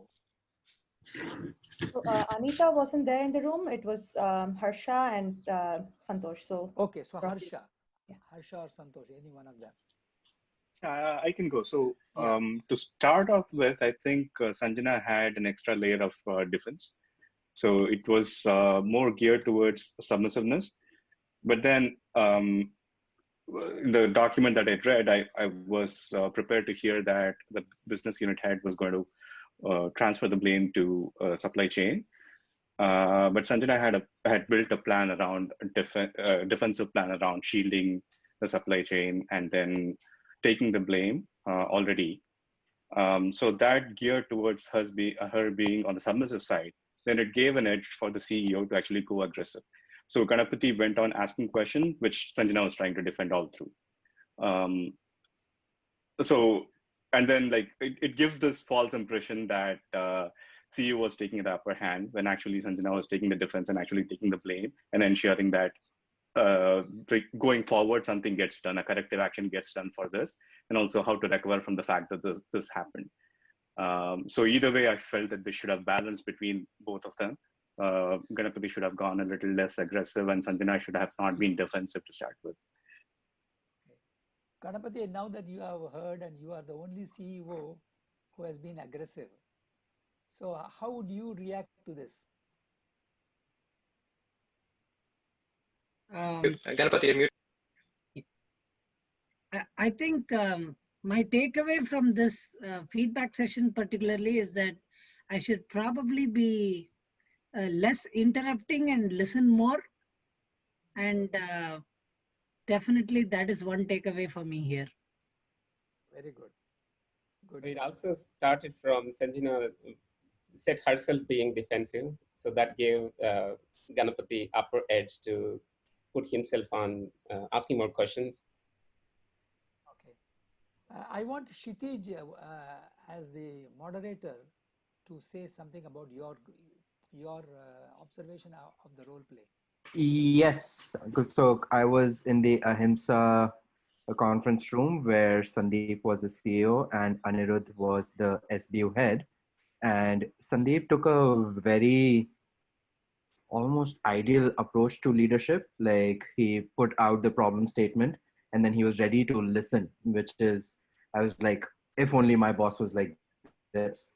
And then he patiently heard what the SBO head Anirudh had to say, and Anirudh had a very strong set of reasoning. He had done the true root cause analysis. He knew what the issue was. He knew why the issue was. He knew what needs to be fixed in the future and how the impact is going to be. And Anirudh had his story really, really well formed, leading from which the CEO, Sandeep, basically emphasized again, I don't think they got confrontational at any point that they shouldn't have happened, blah, blah, blah. They went to the values of by which the company stands about placing the customers first and money is a side product of good service, etc. So those were discussed and they talked about further ideas. Who could they meet? Sandeep had a meeting set up with a close friend of his, Mr. Satyanarayan Raju, so that they could come out of this learning, taking marketing tips. So that way, I think our session was very ideal. Not good. sure whether it happens in the real world or not, though. Very good. Good, good. Thank you for sharing. Yeah. Over to you, Mrs. Lalita Jagannathan. Yeah, right. So, yeah, thank you for that timely intervention, and trying to bring about more learning points to you, Jagu. And have we covered everything? Is any other feedback from any person? Ritesh, on time, and Jagu, how do you think that we should elicit any more feedback from anyone, or we are fine? No, I think it is very good because they individually also they have received the feedback. Okay. And okay. Overall, okay. I think it was. Yeah. And if you don't mind, Jagu uncle and Laltanti, I wanted to ask Sanjana because everybody from her group spoke, and I wanted her to have a chance to say what happened as the SBO head as well. Please. Sanjana, would you like to speak? Yeah, and share it? I think I took a little bit of a creative freedom here and kind of framed the situation in a way that it was nobody's fault. I said it was a freak accident where there was a fire at the vendor's location, and I kind of tried to structure it in a way that the fault didn't really go to anyone, because I understand that's not the point of the exercise. But I also realized how I'm being perceived submissive. It's probably the only time in my life I've been perceived as submissive. So it's really interesting to see where people think the line is between assertive and submissive. It's a very, very good learning experience for me. Yeah. Okay. Okay. Very good. Yeah. Madhu, would you like to share? I think our team covered it all, Uncle. It was pretty very intense, very interesting conversation overall. I was smiling throughout. I know as an observer, but it was really fun to see both Ganapati and Sanjana go at each other. It was really, yeah. Rishma? No, I think, Sharon mentioned everything that was regarding ours. All right. Thank you. Okay, over to you, Lalita. Okay. Okay. So would you like to share anything about the examples from the epics, Jabu, or should we just go ahead?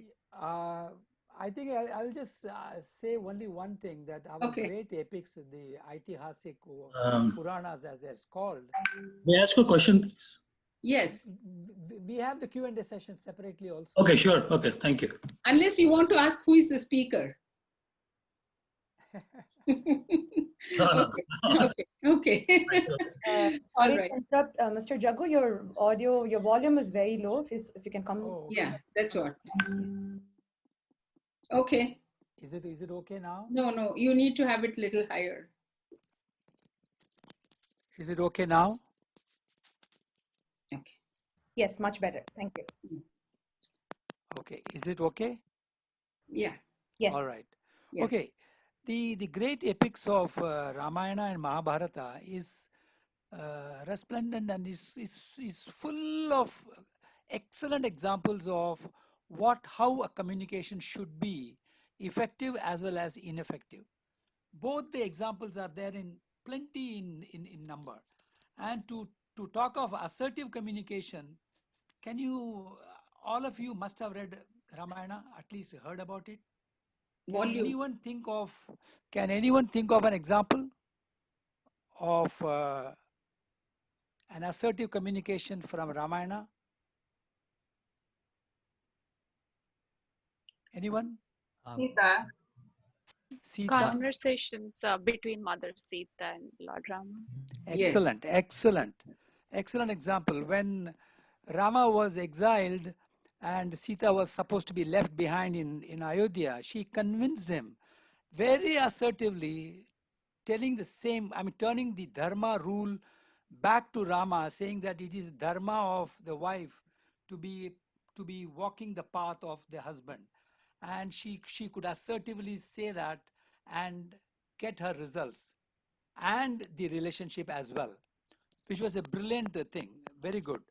And the whole Bhagavad Gita, whatever Bhagavan Uvacha was there, it is all 100% assertive. While Arjuna was in a submissive mode right up to the beginning of second chapter, he was all along pleading, and he had even thrown his bow and arrow, saying that I will not fight the war. But that fellow was made to fight the war and win the war, thanks to the assertive communication of so many 650 plus verses of Lord Krishna. And another classic example of how aggressive and passive communication is from Duryodhana, when he is addressing Drona at the time of war, just before the beginning of the war, he insults his own guru, saying that, and calling him that you are a Brahmin, so you may not know about the warfare. So he's insulting him, even though he has learned all the warfare from his guru. So that is how not to speak to your guru and ultimately affect his own performance. So that's all I wanted to share. Okay, thank you. So actually, I think I will just skip the next slide. You can just show it, but I'm not really going to go into the details of this. Not at all, for the fact that the session ends at 7, right, Ritesh? The session is supposed to end at 7 o'clock. Okay, so Yes, so again we are going to go ahead. I mean, we are going to go over the time. So I'm not going to use this slide and explain, but this is one of the most important slides as far as my own presentation on assertiveness is concerned, because this is the mantra. This is the mantra for communication. This is the mantra for getting things done and building strong relationships. I wish maybe some other time, maybe another opportunity where I could go into the details of each and every point. There are beautiful learnings, but for now, I'm content with the amount of learning that has taken place. So let us reserve this for another session. Okay, we'll go to the next slide, which is a story.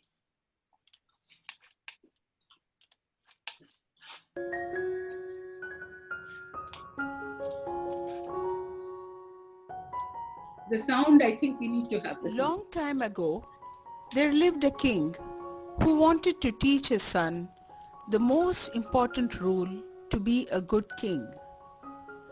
He sent him alone to the forest and told him that he should return after a year. His task was to hear all the sounds in the forest and to describe them. When the prince returned and was asked to describe what he had heard, he said, "I could hear the cuckoo sing, the leaves rustle, the water gurgle, the crickets chirp, the grass blow, the bees buzz, and the wind whisper and holler." The king was not happy with the answer. He told him to go back to the forest to listen to what more he could hear. The prince was puzzled, but he obeyed the king and went back. For days and nights, the young prince sat alone in the forest listening, but he heard no sounds other than those he had already heard. Then, one morning, the prince sat silently beneath the trees and listened intensely. The prince returned to the kingdom, and the king asked him what more he had heard. The prince said, "I could hear the unheard, the sound of flowers opening, the sound of the sun warming the earth, and the sound of the grass drinking the morning dew." The king nodded approvingly. To hear the unheard is a necessary discipline to be a good ruler. Only when a ruler has learned to listen closely to the people's hearts, he can meet the true needs of his citizens. Are we listening only to superficial words, or are we penetrating deeply into the souls of the people to hear their true opinion, feelings, and desires?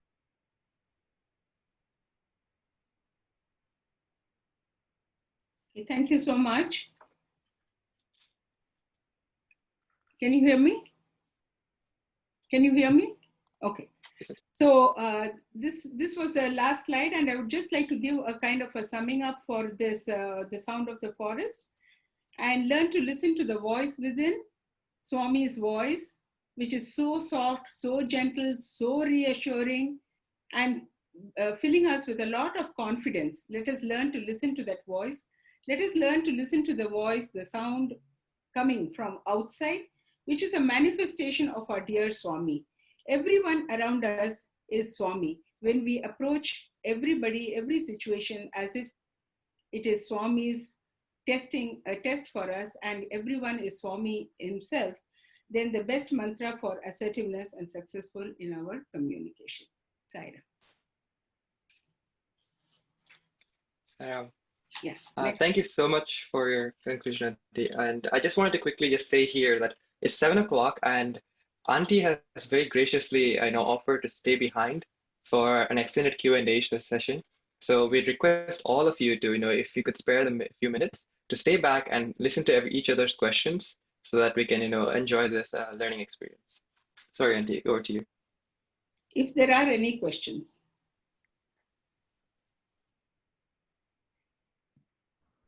May I go? May I ask a question? Sandeep has the question. Yes, I have. Yeah. Yeah. So, Auntie, it was a wonderful session and I really learned a lot. Thank you so much.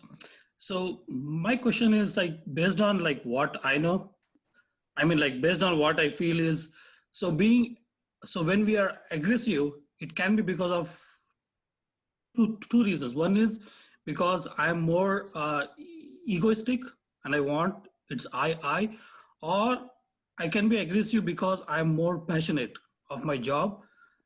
So in that case, so when we have a meeting on which is on like one-on-one in a closed room, I would like to be aggressive with my partner, and at the same time so once the meeting is done, I would like to tell him that, oh, I was aggressive because I wanted to know everything what had happened. Hope you don't mind, and this is between us, and hope everything was fine with us, and let's move on. So is that okay? So like I'm more passionate and I want to know what really happened. I'm more aggressive because I'm passionate, not because I'm having ego. But after this meeting, I go to the person and tell, I was aggressive, I know, because I wanted to know what really happened, and hope you don't mind, and now we are on the same page. Is that okay? So is that fine? What do you think? Okay, that's very sweet of you to give that explanation, but really they are not going to buy it. Okay. Okay, they are not going to buy it because that's what you would like to say, but he sees it as your ego. But then, if truly it's your passion should be expressed with kindness for the person who is in front of you. Your passion cannot come with the I, it cannot come with the ego. Passion for a job, it's equally, he's a partner in your work. Okay, so how are you going to bring him in your circle? Yes. The ego is blocking. Correct. Okay. Ego is blocking. So if that passion was genuine, like for example, when I work with my students, I'm very passionate about what kind of grades they get, what character they are developing, what is the learning discipline that they are, inculcating. I'm very passionate about it. They know it. So even when there is a little bit of a reprimand for not doing their homework, everything, they understand. And it's the same thing that Swami says, when I raise my voice, but they can read my heart because that is full of kindness. Okay. So that should happen. Okay. And that will happen. Awareness is the starting point, Sandeep. And if you are aware, you will make progress, which I'm sure you will. Thank you. Thank you. Thank you. Next person in line is Sundar. Sundar, please go ahead with your question. Sorry, Avanti. Hi, Ram. Good to see you. In our group, when the actors were doing the role play, I thought both of them made actually very good points, and there wasn't, at least in my mind, there wasn't a resolution that actually happened. And when you have two parties making actually very valid, good points, where the resolution can go either way, how does one solve that? Because they're both kind of dug deep in their own position, but it could be very hard to get to a resolution. How does one deal with that? If you're talking about resolution, being arrived in 6 minutes, 10 minutes, or resolution being arrived later, so maybe they'll have to mull over whatever happened. They have to meet again. They have to talk. They have to discuss and go forward. Does that make sense? Did I understand your question correct, Sundar? Yes. Did I understand your question? Yes, I think so. Because you're saying when two people are talking, both are saying, but they're not able to arrive at a conclusion. Is that right? Correct. Yeah. I mean, just as an example, the Correct. SBU head and CEO, they actually both had very good reasons for why they felt that they should be in whatever position that they're in. They will go home, have their dinner or lunch, whatever time of the day it is. They will take a deep breath and they will connect up again. So because the lines of communication are open, because of the stand that each one of them took, I mean, don't you think in your case, whichever pair you observed, the lines of communication have not been shut. Had they been aggressive, had it been submissive, the lines of communication may have been shut. But since they were assertive, the lines of communication are open. And that is very, very important. So also remember, in your everyday communication with family members, with the social organization, in your SAI organization, in our SAI organization, I should say, I meant the young adults group. And in your organization, make sure that the line of communication is always open. And if necessary, take the initiative. Don't ever block communication or cut off communication. Don't say, I'm never going to have to deal with this one. I'm never going to talk to this one again. You know. All right? Yeah. Thank you, Auntie. Thank you, Sundar. Thank you, Auntie. The next person in line is Vishwa. Please go ahead, Vishwa.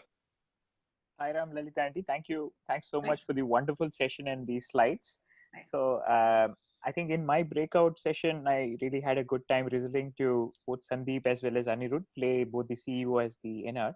So while both of them both of them did a good job, I had one question.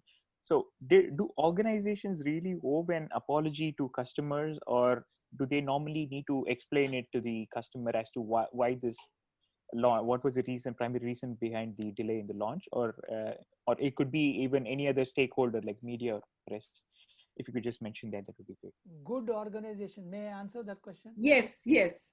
Good organizations will surely go to their customers and will say the truth. If you want to establish long-term relationships with your customers,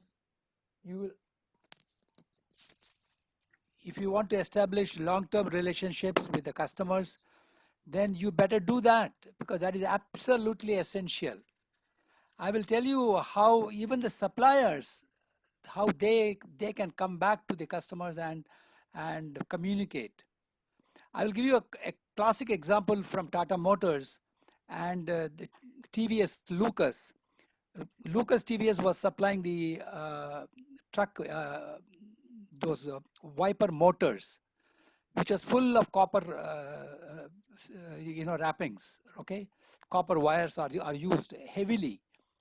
When the prices of copper fell down, this was a company which came to Tata Motors and said, even though the price is fixed for one whole year, the price of copper has fallen down, and we would like to return to you your share of the reduction in prices of copper. Now, what does that show? That shows so beautifully the loyalty to the customers, and you can imagine Lucas won the loyalty of the entire group. So these are very much have to be done. It is not a fly-by-night operations, right? It is not a one-time customer. So you have to buy it's particularly in business-to-business dealings, it is very important. Yeah, I also fully agree, And I'm sure if JRD had been here, he would have answered, yes, there's no harm in saying sorry. Thank you so much, Uncle and Auntie. Thank you, Vishwa, for a great question. And the next in line is Santosh. Santosh, please go ahead. Thank you, Auntie. This is a wonderful session, making us being part of the presentation and make us active and enjoy being part of it. Thank you. My question is, being assertive is always only the way, or do you really have to be aggressive in sometimes, depending on the person that you're interacting with? Because being a leader, I must have interacted with this person multiple times in an assertive way, but I'm not seeing a result. So is it right for me to switch my tone to be aggressive at that moment? Or no, I still have to be assertive and fight being there? Anyone wants to take this question? Okay. Sarah, I have a related question to that, which is Okay. on the flip side of what Santosh said. Okay. It is interesting. He's looking at the exact opposite side. I was thinking that, is it possible, in the context of a 6-minute meeting, obviously you have to be assertive. But if you look at actions as well and not just words, you can be assertive in your actions as well. So in your view, are there circumstances where it's okay to be silent, okay to ignore the person in order to be assertive, right? I think that's one side of the equation. And I think the other side is what Santosh is saying, is that is it okay to be aggressive sometimes as well in order to be assertive? Sorry, I just added to the question. I didn't answer it. No, that's fine. That's fine. It's okay to be aggressive, provided it is a thought out decision. You are aware of it. It's not an automatic response. It's not something that naturally, it's not impulsive. Okay? And then you regret after that, oh, why did I say that? Why did I do that? I should not. See, one of the clues for seeing whether you did the right thing is the kind of thought you have afterwards. If there is a sense of regret, then that is not a right thing that you did. Okay? All right? So if it is going to, but you find that somebody is not, and depends upon the situation. For example, if the child is going to touch fire, you are not going to be assertive and give him reasons. You're going to say, come on, I told you how many times, do not go there. Okay? You're going to raise your voice. Okay? But as Swami said in one of his interviews, again, I'm saying the same thing. He said, I raised my voice, but my heart was filled with compassion and understanding, knowing that this is the right way to correct the person. So the foundation of our personality should be such that we are all the time as much interested in other people as we are interested in ourselves. We are precious, others are also precious. We don't want criticism, we don't criticize others. We don't want to be reprimanded, we don't reprimand others. We don't want public ridicule, we don't do public ridicule to others. Okay? We don't get angry and shout, we don't want other, I mean, in this case, it's I get angry and shout, but I don't want the other person to get angry and shout. All right? So the bottom line is how we place ourselves, how much of flexibility and awareness do we have at the time to take the appropriate action. So it may be okay. Your stand may be okay, provided it is controlled and appropriate for that time. Okay. Thank you, Santosh and Kapil. The next person in line is actually Preeti. Preeti, go ahead. Saidam Lalitanti, thank you so much for talking about being assertive. I'm very new to the workforce as I've just graduated from college, and I think this is really helpful because there's a lot of experienced people in work, and you being very young and little, I think for me personally it's very hard to voice my opinions, but I think this session really helped. My question is, if you were the SBU head, like how would you have handled the situation? Because in the business case, it says that the CEO adheres to the human values of love, peace, nonviolence, righteousness, and truth. So in the case, we were the head of supply chain division. The issue was kind of on their side.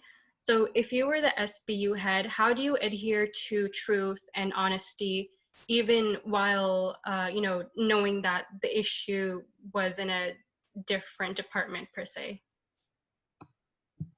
So essentially, like if you were SBU head, how would you have handled the situation? If I were the SBU head, how would I have handled the situation? Okay, so accept responsibility for your actions and seek the help from your CEO. Mistakes can happen, okay? And if I have to face the consequences, then I have to be ready to face the consequences. If that is a policy of the company, or that's what the CEO thinks is right at that moment, then, in adhering to all the principles of Satya, Dharma, Prema, Shanti, I have to accept my mistake for whatever reason it happened, okay? And I have to go with that, okay? I don't put on a false pretense and, try to blame and, do all that. And if a fair chance has been given by my CEO to explain my stand, but he still feels that's a thing. I have the confidence. That is the time you should build enough confidence in you.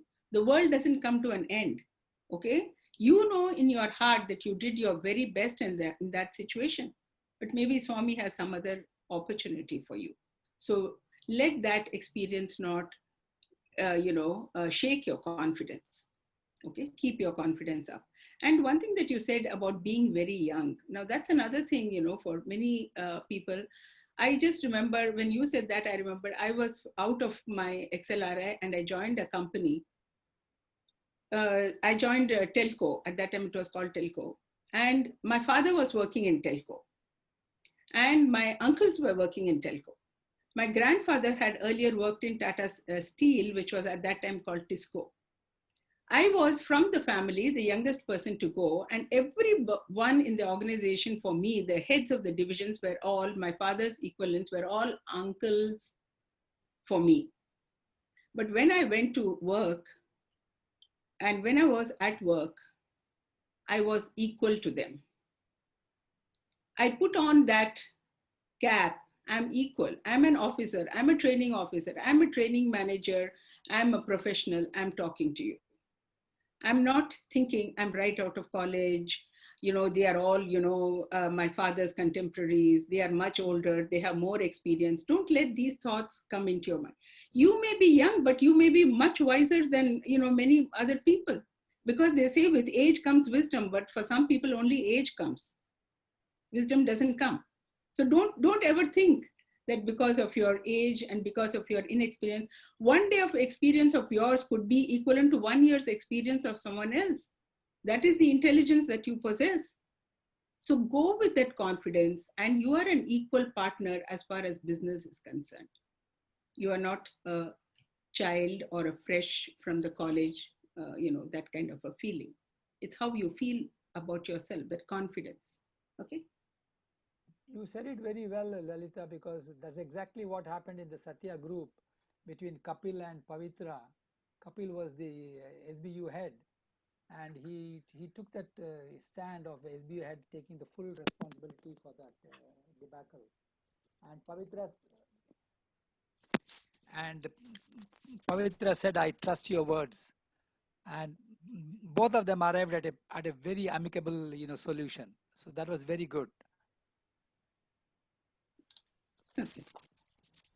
Thank you. Okay. So we have a number of questions actually, and I think everybody's riled up now. Sanjana is next. Okay, we really have. I have completed my session, okay? I'm sorry. Maybe this whole session could have been just a Q&A with just 5 or 10 minutes of input from my side. Okay, keep your questions, frame your questions a little briefly if possible. This was a very good session, Sairam Auntie. Very, very helpful. One of my favorite quotes about leadership that I've seen and I try to practice is leaders eat last. And if there's something good that's happened, it's your team's, it's on your team. And if there's something that's to be blamed, and that's the leader's fault. All the points you very specifically mentioned, saying these are the ways you can show yourself to be assertive. Have you ever seen in your experience how the perception can be different? In your head, you think that you're being assertive, but everyone has different perception, and then they probably don't perceive you to be, especially being a woman, being assertive, they may think you're very arrogant or aggressive or maybe even submissive. So how do you go around people's perception and how do you adapt assertiveness to that? Okay. So you probably saw that line in my slide that when I had that slide which says assertiveness doesn't work all the time. I talked to you about the different kind of situations and people with whom assertiveness, I said emotions are very high, it doesn't work. And sometimes assertiveness may be perceived as aggressive. Okay, it may be perceived because, particularly if a person has never been in a asking mode, questioning, and suddenly, now today, when with some understanding, mananam and nididhyasanam, mananam and smaranam, and then, nididhyasanam, if somebody who's been very quiet suddenly starts asking questions, they are going to understand that as being aggressive. They are probably going to interpret that as being aggressive. So you have to try to match the feedback that you get from people with your own inner self. Now, deep down, we always say, oh, I understand you, I understand the other person. But who can understand a person better than he or she himself? You tell me. You understand yourself best, okay? So you know from where you're coming.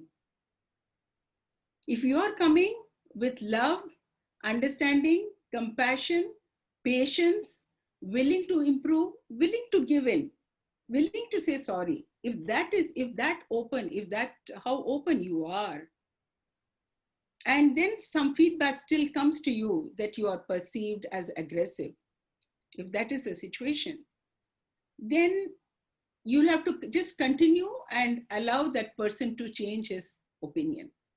If there is any iota of any kind of truth in the feedback, because we no matter how much we understand everything, but still there is certain inhibitions in accepting the hard truth about who we are and how we come across. There is a hesitation.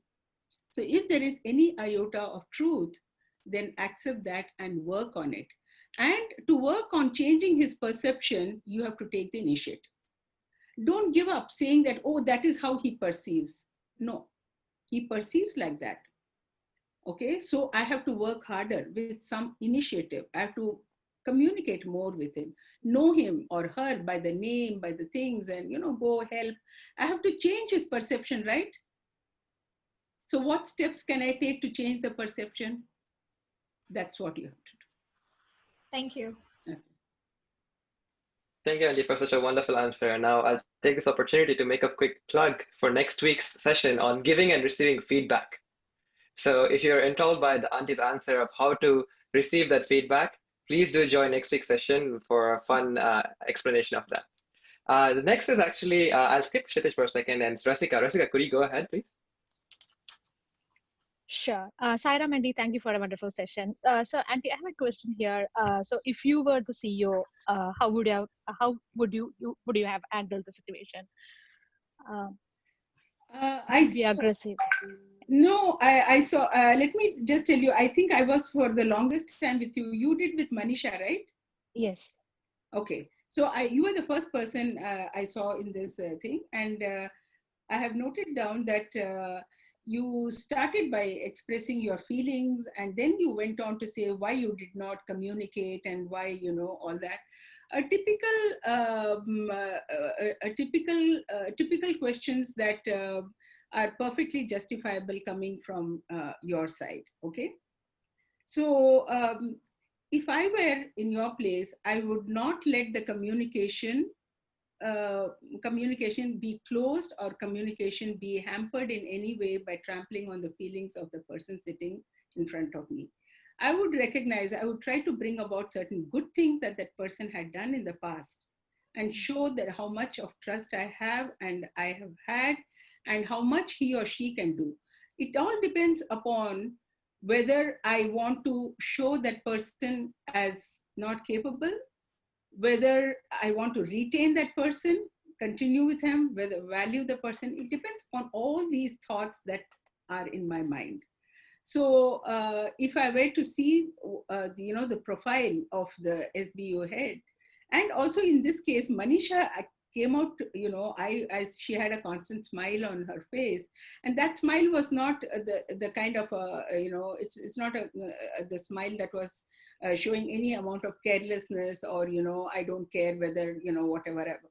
It was a smile that was very pleasant and understanding. She said things like thank you, and I hear you, I apologize, and she said this whole lot of things. So if I was if I want to retain her, I would work towards that, and I would take the risk of all the things that happened. I would give her another chance, because when people make mistakes and that is how they develop their loyalty. That is how the organization grows. That's how they know that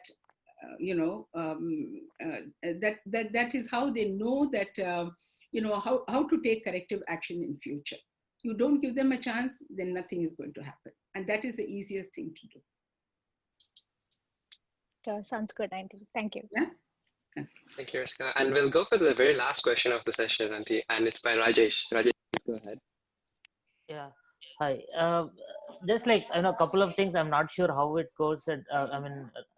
Not in the topic, but like the thing is like, so how there was a when Manisha was saying like they called the media and then like okay, are the kind communication that she will send it, but how it goes like again I don't know, situation to situation it may arise, but like in a generic situation, like if there any communication to media or the customer uh, for this whatever the incident happened because of this delay, how it will be communicated? It will through CEO or it will be the BU head or like who is in charge on that one? And also again like say example any in day to day, if like any project got delayed or any work delayed or something like within a meeting, like, and if they have like a project manager and the project leads also or team leads also, like who how is it okay to like who has to give details or the explanation or like in a regular internal meetings, like how it goes, like who is the one who is which is appropriate? Again I don't know different scenarios or how it works, but just want to ask like how it goes actually the communication. So Yeah, I think Jagu would like to take. Is he there? Yeah, I'm very much here. Yeah, would you like to take that? It depends upon the Sure. company's policies and it depends upon the past precedents and how they would like to handle the repercussions of this kind of a delay. See, usually it is the CEO himself in such major events like this, because this was supposed to revolutionize the entire cyberspace security, and a lot of bet was on this particular product. And the customers' expectations were also very high, and millions of dollars were spent in just the launch function event itself. A multi-city launch across the 4 different continents and so on. So the CEO should definitely bell the cat, accompanied by the SBU head if necessary.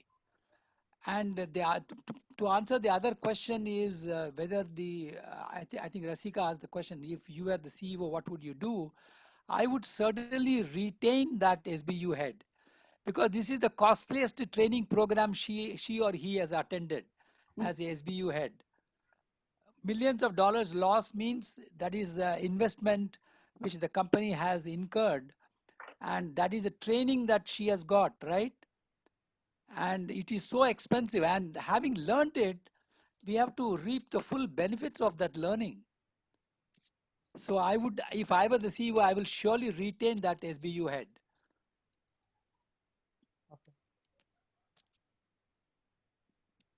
Yeah, Thank you, Uncle and Auntie, Thank for you, Uncle. that wonderful answer. And I know I said last question, but there's about 4 different members having the same question, so I will ask it. And it was originally asked by Madhu. And she asked, what is a way that we can apologize without sounding submissive? And a question is for you, Auntie or Auntie. Like, how do we assertively apologize, I suppose? Is that a thing? Is that a concept? I think see, apology actually is for some people it's very hard. The ego is so high that sorry is very, very difficult. I don't know whether you have observed, you see some small children, if you ask them to say sorry, they will start crying, but they will not like to say sorry because it hurts them so much. Okay, so saying sorry is not easy, but it stems from a core of confidence that you have in yourself. When you say sorry, you don't become small, because that core of confidence in you retains your well-being. Okay, so when you say sorry, you're not coming down, and you are not going to be seen as submissive. But you may feel that you have submitted. You may feel I have become submissive. That's the problem. But not necessarily. People are going to applaud, and they are going to appreciate your maturity and understanding and your greatness in being able to say sorry. Take the history of any great person. They have not shied to say sorry. That's my answer. I don't know whether Jagu has any answer for that. I think your answer is perfect. The best example in this case is the ISRO chief, Abdul Kalam, before he became the president of India. His rocket launch failed, and the CEO of ISRO came forward and apologized on behalf of the whole team. And he said, I have full trust in Abdul Kalam, and he's going to make it sure that we will succeed. And he did succeed. So we have a classic example of how beautifully apologies can be given without being submissive.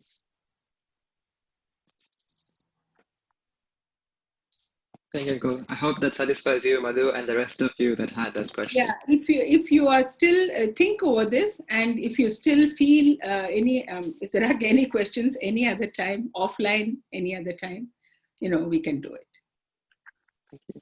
And with that, we'd like to thank you, Ms. Lalita Jagannathan, and also Jaku Jagannathan, for your invaluable time, in imparting this amazing experiences and knowledge for us. And in many ways, assertive communication is something that we learn through Swami's values. It's sort of very natural. However, putting some real experience behind it and teaching us the framework behind it, the body, the action language, the speech, the body language, etc. It really did put everything into perspective for us. And definitely the role play, it was very exciting to watch, and I'm looking forward to watching all the recordings.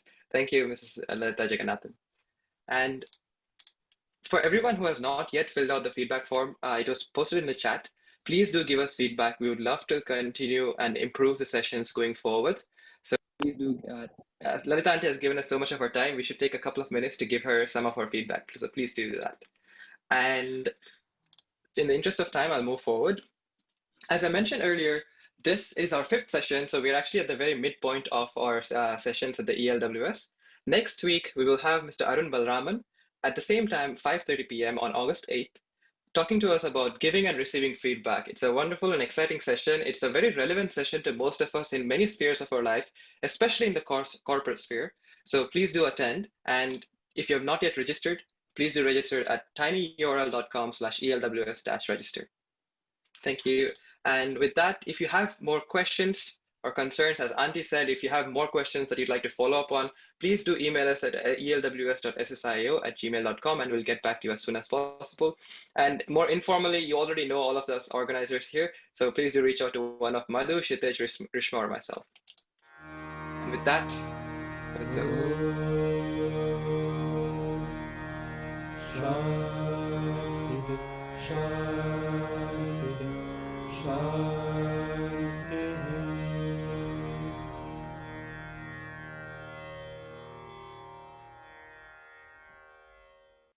Thank you, everyone, for attending.